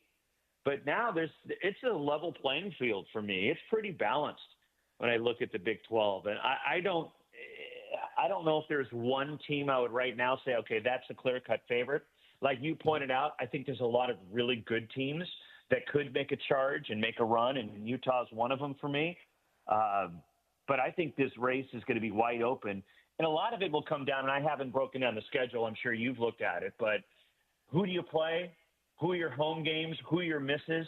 That could determine who wins the Big 12 this year and who got the break from the schedule makers. You know what? I think you're absolutely right, Roxy. And funny enough, the way that it works out for Texas Tech, for BYU, for Utah is obviously BYU and Utah play one another. Neither Utah or BYU plays Texas Tech, and so that means Texas Tech misses at least a couple of the good teams in the conference. It feels like everyone has to play Arizona, so I think Arizona's going to be good. And yeah, I know you have some confidence in that coaching staff. Like, they might be the team that actually determines who wins the Big 12 conference because they got to play everybody. And but it could hurt them as well, right? Because then week in, week out, you're getting those high-level games. You're not having that breather. I get it. There's not many breathers in the Big 12. And a lot of it is when you're playing somebody and how you're playing. And to be healthy going into games. And, for example, Arizona needs to keep the quarterback healthy. He is a talented quarterback, and he's certainly unique because of his size. But if they can keep Fafita healthy, that gives them the significant edge. And you're right, I'm a big Brent Brennan believer down there.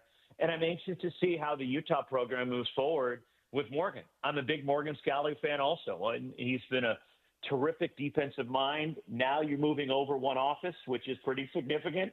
And you've got big shoes to fill with Coach Witt now at Michigan. But I think Morgan's ready for this. He's been ready for a while. I believe he's got the pulse in the team. I think he can relate to these guys. And you've spent more time around him than I have, but I've spent a significant amount of time around Morgan. I'm a huge Morgan Scalley fan, and I think it's going to be fun to watch this team grow, and he grows into that role as the new Utah head coach. Anyone who's listened to us talking to one another over the years knows you're a proud Cal alum. Cal is an interesting team as well this year. I know that's not Big 12 football, and the Bears don't play BYU or Utah this season, but what are your Bears going to be on the football field? They're going to be an interesting, chic, I think, wild card pick in the ACC because you have a brand new coaching staff. As Tosh Lupoy comes in, a former Cal player coming in from Oregon where he was the DC. They've hit the portal hard. They've recruited very well. It's the most talent I've seen on a Cal roster in a long time. They also have some inexperienced coaching, which also makes you wonder, okay, how's it going to go? And they get UCLA right out of the gate, which is significant, and a rivalry game to start the season in two schools that really don't like each other right now. It's going to be a fun watch, and you have one of the elite quarterbacks in the country that's back that could have gone anywhere he wanted to go, but wanted to be at Cal. And don't think for a second that Cal didn't take care of him. They did. But it's going to be an interesting ride because you're in the ACC. I don't think the league is all that great. Miami has clearly made a run last year, and Mario Cristobal's team will be a presence in the ACC. But I think Cal's got a shot. I really do. If this talent fits in, they have one of the older rosters in the country, that if they can make this thing work with all the new players, that they could be a factor in the ACC race. Speaking of Cal, former Cal Bear, Kedu Luave, one of the biggest offseason acquisitions for BYU in the transfer portal, and I know that's a guy. He's coming back home to Utah. He prepped here, but I know that's a guy that you watched and probably liked for the Bears. Give the fans here a sense of what he's going to be in a BYU uniform. His motor just doesn't stop. He goes sideline to sideline. He never gives up on a play. He had an impact from the first moment he took the field as a freshman playing linebacker for Cal. And he is going to be a tackling machine. He battled through some injuries last year, and he tried to play through it. He had a club on his hand for a while, but he's tough, he's physical, and he's got the athleticism. And you're getting a guy at BYU that has the potential to be a first-team All-Big 12 linebacker. He's that good. And the production will be there. That's a significant boost for Utah, and a big question for Cal. That left a big void. The Golden Bears were clearly trying to keep him. But the call to come home and wanting to play in front of friends and family and go back to Utah and play at BYU was just too strong. And it's a big loss for Cal and a huge get for Kalani Sitake and BYU. Last thing before I let you go, and it's just silliness, but it's something that for some reason it's a brain worm that I can't get out of my head. The Big 12 Conference announced their partnership with Monster Energy drink. And that, Roxy, right there is exactly the problem. That's like, it makes everybody laugh. And then you see the terms of the deal and it makes you laugh even more. And I appreciate Brett Yormark being the bulldog that he is and trying to get revenue every way possible and stuff. This feels to me like kind of an underwhelming deal. It should have been worth more to plaster your logo all over the field and the jerseys and the Big 12 logo being intermixed with it now, and you're supposed to call Big 12 football season Monster Energy Big 12 football season. I mean, I get it. We're all for sale, and the Big 12 is no exception, but what do you make of this in the direction we're headed with corporate sponsorships being plastered on everything, at least in the Big 12 for now? It's just a big reminder to everybody that college athletics and college football is big business, right? That's what it is. Who can we sell this? Who can we generate revenue from? And that's what Brett Yormark did. And look, he experimented with that court, which they had to backpedal off of the Big 12 basketball tournament last year.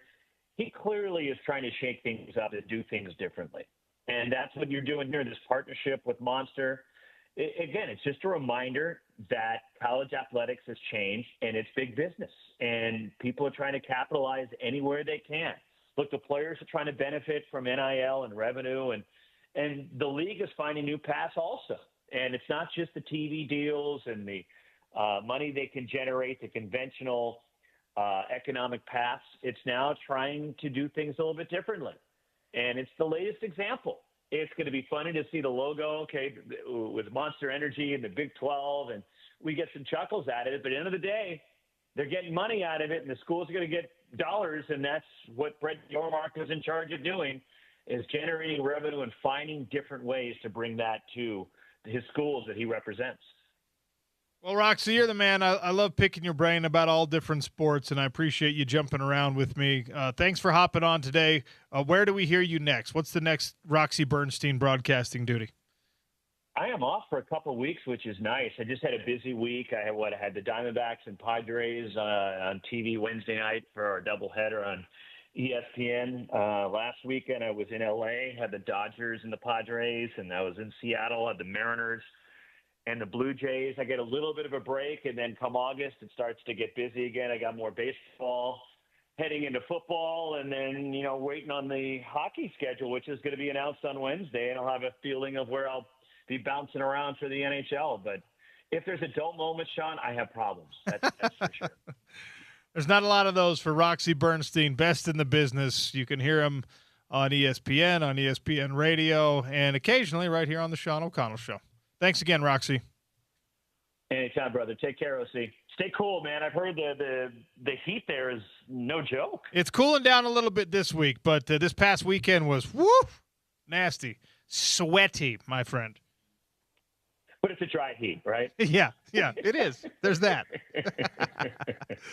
Roxy Bernstein, you're the man. See you, Sean. I love catching up with Roxy. All right. We'll jump into a little Jazz Summer League in action tonight against Chicago. Also, a jersey patch has been announced. Not for the Utes yet, but for BYU. I'll tell you what corporate sponsor is going on BYU football jerseys for the upcoming 2026 season. Sean O'Connell Show, ESPN 700 and 92.1 FM.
Oh, our guy Zach killing it on the tunes today. Little Rage Against the Machine here on the Sean O'Connell Show.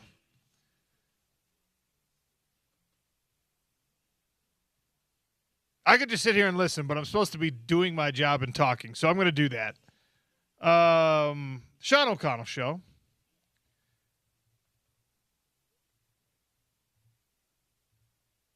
BYU has announced their jersey patch sponsor for the 2026 football season. It is Entrada. You will see if you're driving on I-15 north or south on the east side near Point of the Mountain, you'll see the Entrada building, a Utah-founded company that is still headquartered here and mostly run here. Most of their people are here in Utah. Entrada is a comprehensive cloud-based property management software platform designed for multifamily housing and commercial real estate industries. It acts as an all-in-one operating system that unifies leasing, accounting, resident engagement, and facility operations in a single platform. All right, tech company Entrada is the jersey patch sponsor for BYU in this upcoming football season. And in the announcement, they put, it's shockingly, it is a Cougar Blue jersey patch that just has white Entrada writing. It is non-invasive. It doesn't stand out too much, but it is there. And it is, dare I say, what is the market set at for these Big 12 teams? We got word that the Ripple coin sponsor for Kansas Athletics is somewhere in the $5 or $6 million range per year. This is a multi-year agreement between Entrada and BYU. And I want to know how much. It's got to be at least in that realm, right? And I'll tell you what, you could make an argument that, like, look, Texas Tech is going to have some oil company, right? Cody Campbell's parent company. What's it called? Like, I forget what his actual gas company, his actual energy company that he sold was. But they're going to get some big sponsor patch related to the oil industry. Okay. BYU's getting this. It's very, by the way, it's very on the nose. It's like Utah County tech boom sales bro, kind of like, it's perfect. And I don't say that insultingly. It's exactly what you should be going after if you're BYU. I think all of us to some extent wish it was a crumble cookie patch. That would have been awesome. That would have been hilarious. But Crumble probably doesn't have quite as much disposable marketing income as Entrada does. I want to know the real money. That is not in the first write-ups I'm seeing. I have not found it on Twitter yet. I want to know the money and where it's at. Entrada's CEO is Adam Edmonds. He put out his statement. We're proud of Utah company. Most of our team lives here. We love BYU and what's ahead, blah, blah, blah. Right?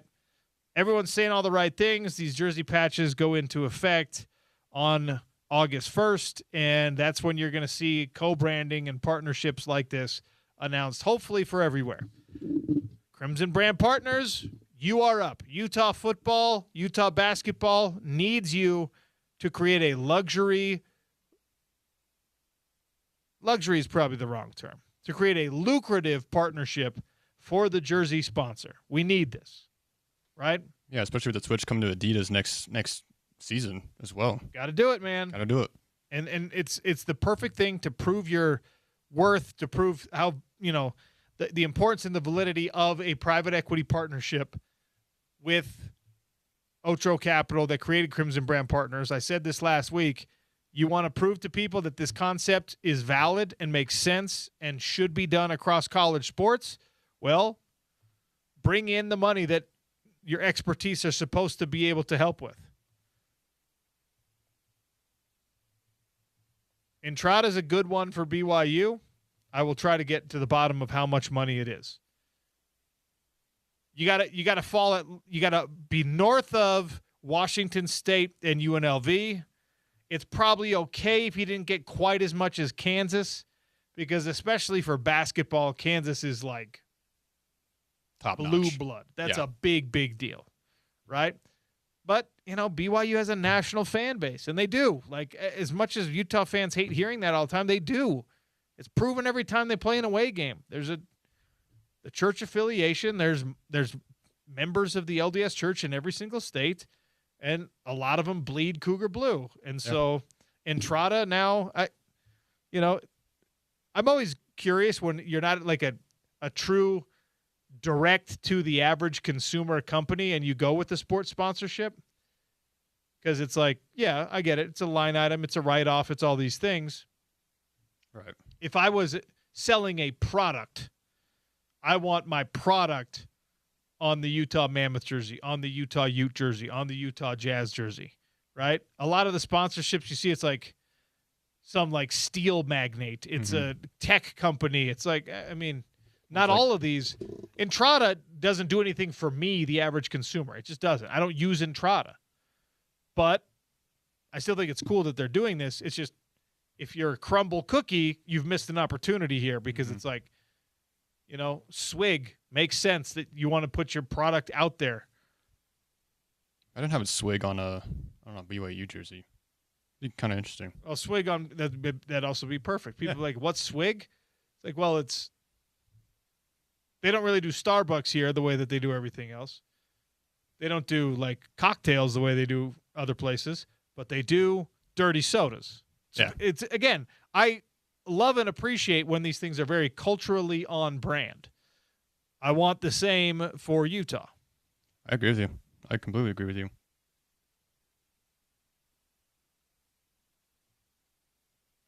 What else could you put on a Utah jersey? Like under the Monster logo. Don't. Look, here's one that makes sense.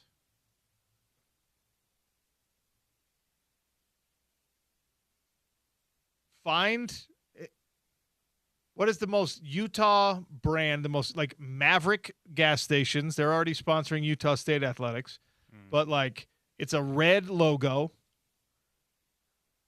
I think Maverick is very tied into Utah State. I don't know if the founder was an Aggie or whatever. I already said Pixar was a good one because one of the Pixar founders was a Ute.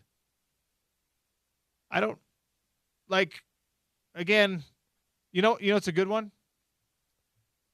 Huntsman. Do the Huntsman Cancer Institute. Yeah. Something like that. That's not thankfully, fingers crossed for everyone out there, that's not a direct-to-consumer advertisement, but it is quite prestigious. That classes up your jersey a little bit if you've got Huntsman Cancer Institute as like the logo sponsor. I'm partial to the Hogle Zoo. I'm a big Hogle Zoo fan. I don't know if they have it in their marketing budget. The Natural History Museum. Ooh, Zach. $1 million buck idea right there. There you go. It's a great museum. Again, doesn't the U run that too? Yeah, it's all part of it. But that's probably not ideal because it's just like you're taking money from one part of the university, giving it to another part. You're just like cycling the same funds around. Yeah, it's like money laundering. But why not put the ESPN 700 sponsorship on their jerseys? You think we're paying for that? No.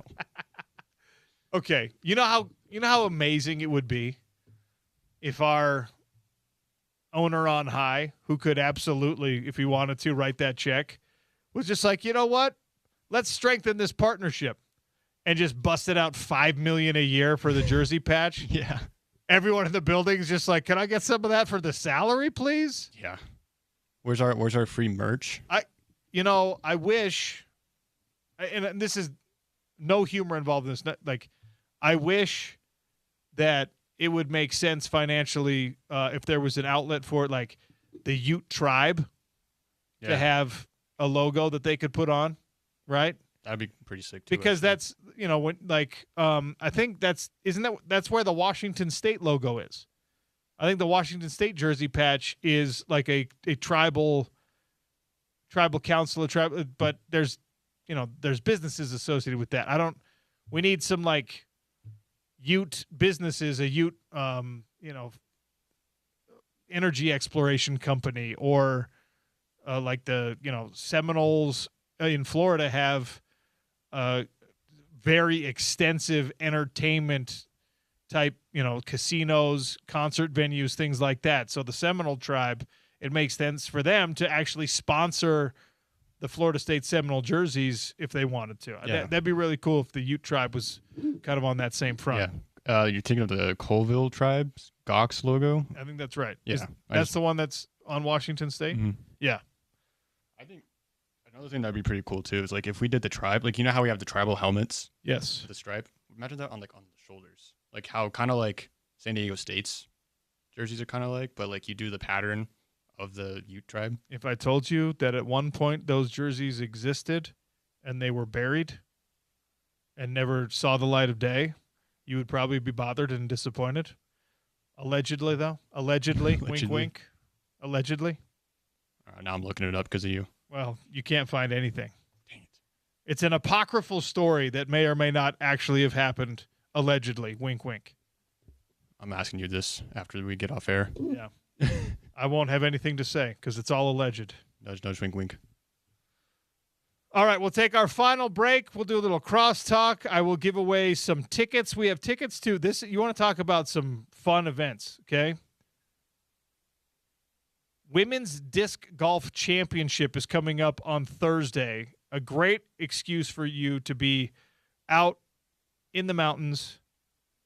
The PDGA Pro Major will feature the FPO division competing in the Wasatch Mountains at Brighton Resort. So disc golf at Brighton Resort. You can watch the championship live. Visit the events page on the ESPN700sports.com. The link will be there. VIP or general admission tickets on the ESPN website as well. That's ESPN700sports.com. Go to events. We'll give away a pair of tickets with a trivia question next. It's the Sean O'Connell Show on ESPN 700 and 92.1 FM.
Eight seven seven 353 Sean O'Connell Show giving away some tickets to the Disc Golf Championship up at Brighton. If you can answer this question for the PDGA Pro Major up at Brighton Resort, that's Thursday, July 16th. That's this coming Thursday. 877-353-0700. We found out that one member of the FIFA disciplinary committee decided unilaterally, the chairman said, we're going to overturn Flo Balogun's red card. We're going to push back the enforcement of this thing. Let's go. How many members are there of the FIFA disciplinary committee? We talked about this, right? We thought, maybe you might need a consensus type vote, but really it was just one guy of the number, the blank total, 877-353-0700, if you were listening when we had that conversation. I know we're not supposed to overreact to Summer League basketball, and so I'm not, but I will encourage all of you to watch, even as Ace Bailey and his injury problems are kind of throwing off the whole vibe for the Utah Jazz in Summer League. We're not making any kind of long-term, hardcore, crazy judgments about what this roster is going to be capable of when we're just talking about the young folks, the rookies, the sophomores, the third-year guys. And you're doing it without one of your two best in that age category, with Ace Bailey being unavailable. But if you want to just maybe inject a little bit more hope, a little bit more excitement into your Jazz fandom, Darren Peterson is that dude, man.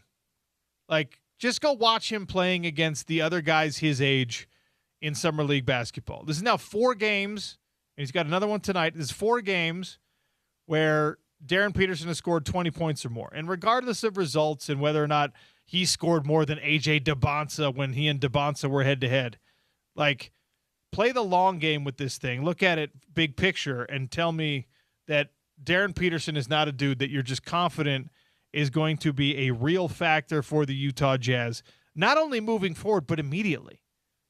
From a physicality, from an actual ability standpoint, I think Darren Peterson is going to start off as the Utah Jazz best athlete. He is going to be on his first real reps on an NBA floor. He is going to be the most talented player on your team. Now, talent and work ethic and all these things have to, cross over, and he appears to have all of that dialed in as well. So, again, don't extrapolate any findings out of this.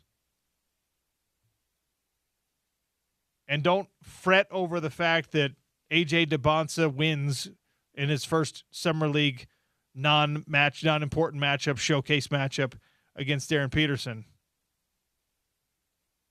Just watch Darren Peterson and the way that he sort of floats around, effortlessly attacks the basket, puts in the hustle plays, even though he's the number 2 overall pick, does not appear to have any kind of prima donna sort of tendencies, at least not on display at this moment. I was anti-tanking while the Utah Jazz, I was anti-pretending you're not tanking. All right? I was for the idea of making your team better in the long term. I was anti-expecting your fan base to support all the way through it, even though every one of you did. All of you hardcore Jazz fans showed up. Even the people in the cheap seats that they were selling for $5, there was enthusiasm for this. The Delta Center didn't really lose its mystique as a Jazz arena somehow through these lean years. And my sincere hope is that Darren Peterson ushers in this new time on the calendar, this new age of Utah Jazz basketball, where he is just, he is an athlete. 3-syllable. That's how you know. That's how you get the optimism, right? When the guys who know how to play the game talk about guys with the 3-syllable athlete. That is him. And he's got skill, and he appears to have work ethic. He's just that guy. Again, results in Summer League mean 0, but sit back and watch it in Vegas and just make yourself feel a little bit better that you've got a guy playing in the backcourt with that kind of length, with that kind of ability, with that kind of explosive movement toward the basket. Wrapping things up here on the Sean O'Connell Show. And when we get to the end of my show, it's the beginning of the Drive with Spence Checketts. Crosstalk is always brought to you by our friends at Advanced Window Products, 801-850-9100 for $2,500 off 10 windows or more. Here is Spence Checketts. I'm going to say fresh off the golf course. Is that accurate? Well, Sean, first of all, shout out my guy Patrick. Patrick's here in studio, my brother. As you know, the women's state am is next week. It was the men's am last week. Yeah. So what they do, as you know, is they allow the media to go out and play around with a couple of past champions. And so that we had the media tournament this morning. And do you want to know who won? I do. This guy. Wait, you won? I did. It's my first time. I think I've been doing this 5 or 6 years, and actually I finally won the thing today. So I'm coming off the golf course. On the hole with the windmill, did you get the hole-in-one? So you're thinking of mini golf. It's a natural, I understand why you're confused. Well. But I just thought you'd be like, hey, way to rep the station instead of, oh, wait, you know what, real quick? Uh-oh. He's reaching into his bag. Before you get started. Tune in on YouTube, and you will find that Spencer Checketts. Now do your voice. Monster Energy. I'm just trying to be a good partner is all. All right. Hey, what color's the logo on that can? This one is actually a sleek, like goldish type. It would look good on a red jersey. You know what's wild is there's no neon green logo on that can anywhere. You can do the logo in other colors. And you should do the logo in other colors when your primary color is red. Or purple, or royal blue, or indeed any assortment. Keep going. Did you want to talk more about the tournament, or are we good? I'm just proud of you. Thank you. That's all I need to say about it. Yeah, so straight off the golf course, your boy got a dub, and I played. What do you win for that? Did you qualify for the Utah State Am literally next year? Nothing. You don't get to play in the real tournament next year? You get literally nothing. In fact, Easton, if you're listening, I'm going to call you out, the executive director of the UGA. When you win the media tournament during the men's week, you get a trophy. And when you win the media tournament during the women's week, apparently you get a really poorly cooked chicken parmesan. So sexist. Yes, thank you. It is. Filing a grievance. I'm hoping that they send me a trophy and it arrives at my house. You can air that on Friday. Indeed. Can I get a Conor McGregor take from my guy? Unfortunate. I think embarrassing for all parties involved. To me, it seems clear that he was not 100% heading into the fight. Now, there are myriad professional athletes in every sport, every competition day that are less than 100%. Yeah. We're never going to get the real answer to it, but I think there is some meat on the bone. There's a little smoke to the fire that he and his team might have known that he had something serious going on with that right knee. And then the other explanation of it is it's just like insanely flukish bad luck. And maybe all those crows are coming home to roost for Conor McGregor, who's had he spoke a lot of things into existence. He had a lot of luck. He had, that opportunity meeting preparation that some people call luck. He was just that dude for so long. And then 5 years away from the sport with admitted steroid usage, pretty heavy steroid usage in that time, can do damage to the ligaments, can do damage to the tendons. So he's 37, which is not the super friendly age for combat sports necessarily. So there's a lot of weird things about that whole fight card, actually. There's another fight earlier on the card that looked very suspicious to me. Oh, really? Yeah, it was like one guy was getting this snot beat out of him. Mm-hmm. I'll say snot instead of what else I was going to say. It works. Getting the trash beat out of him. And then in the final few seconds of this opening round, he finishes the other guy. The other guy goes down, and then they show the replays as they always do in slow motion, and there's no like shot that did it.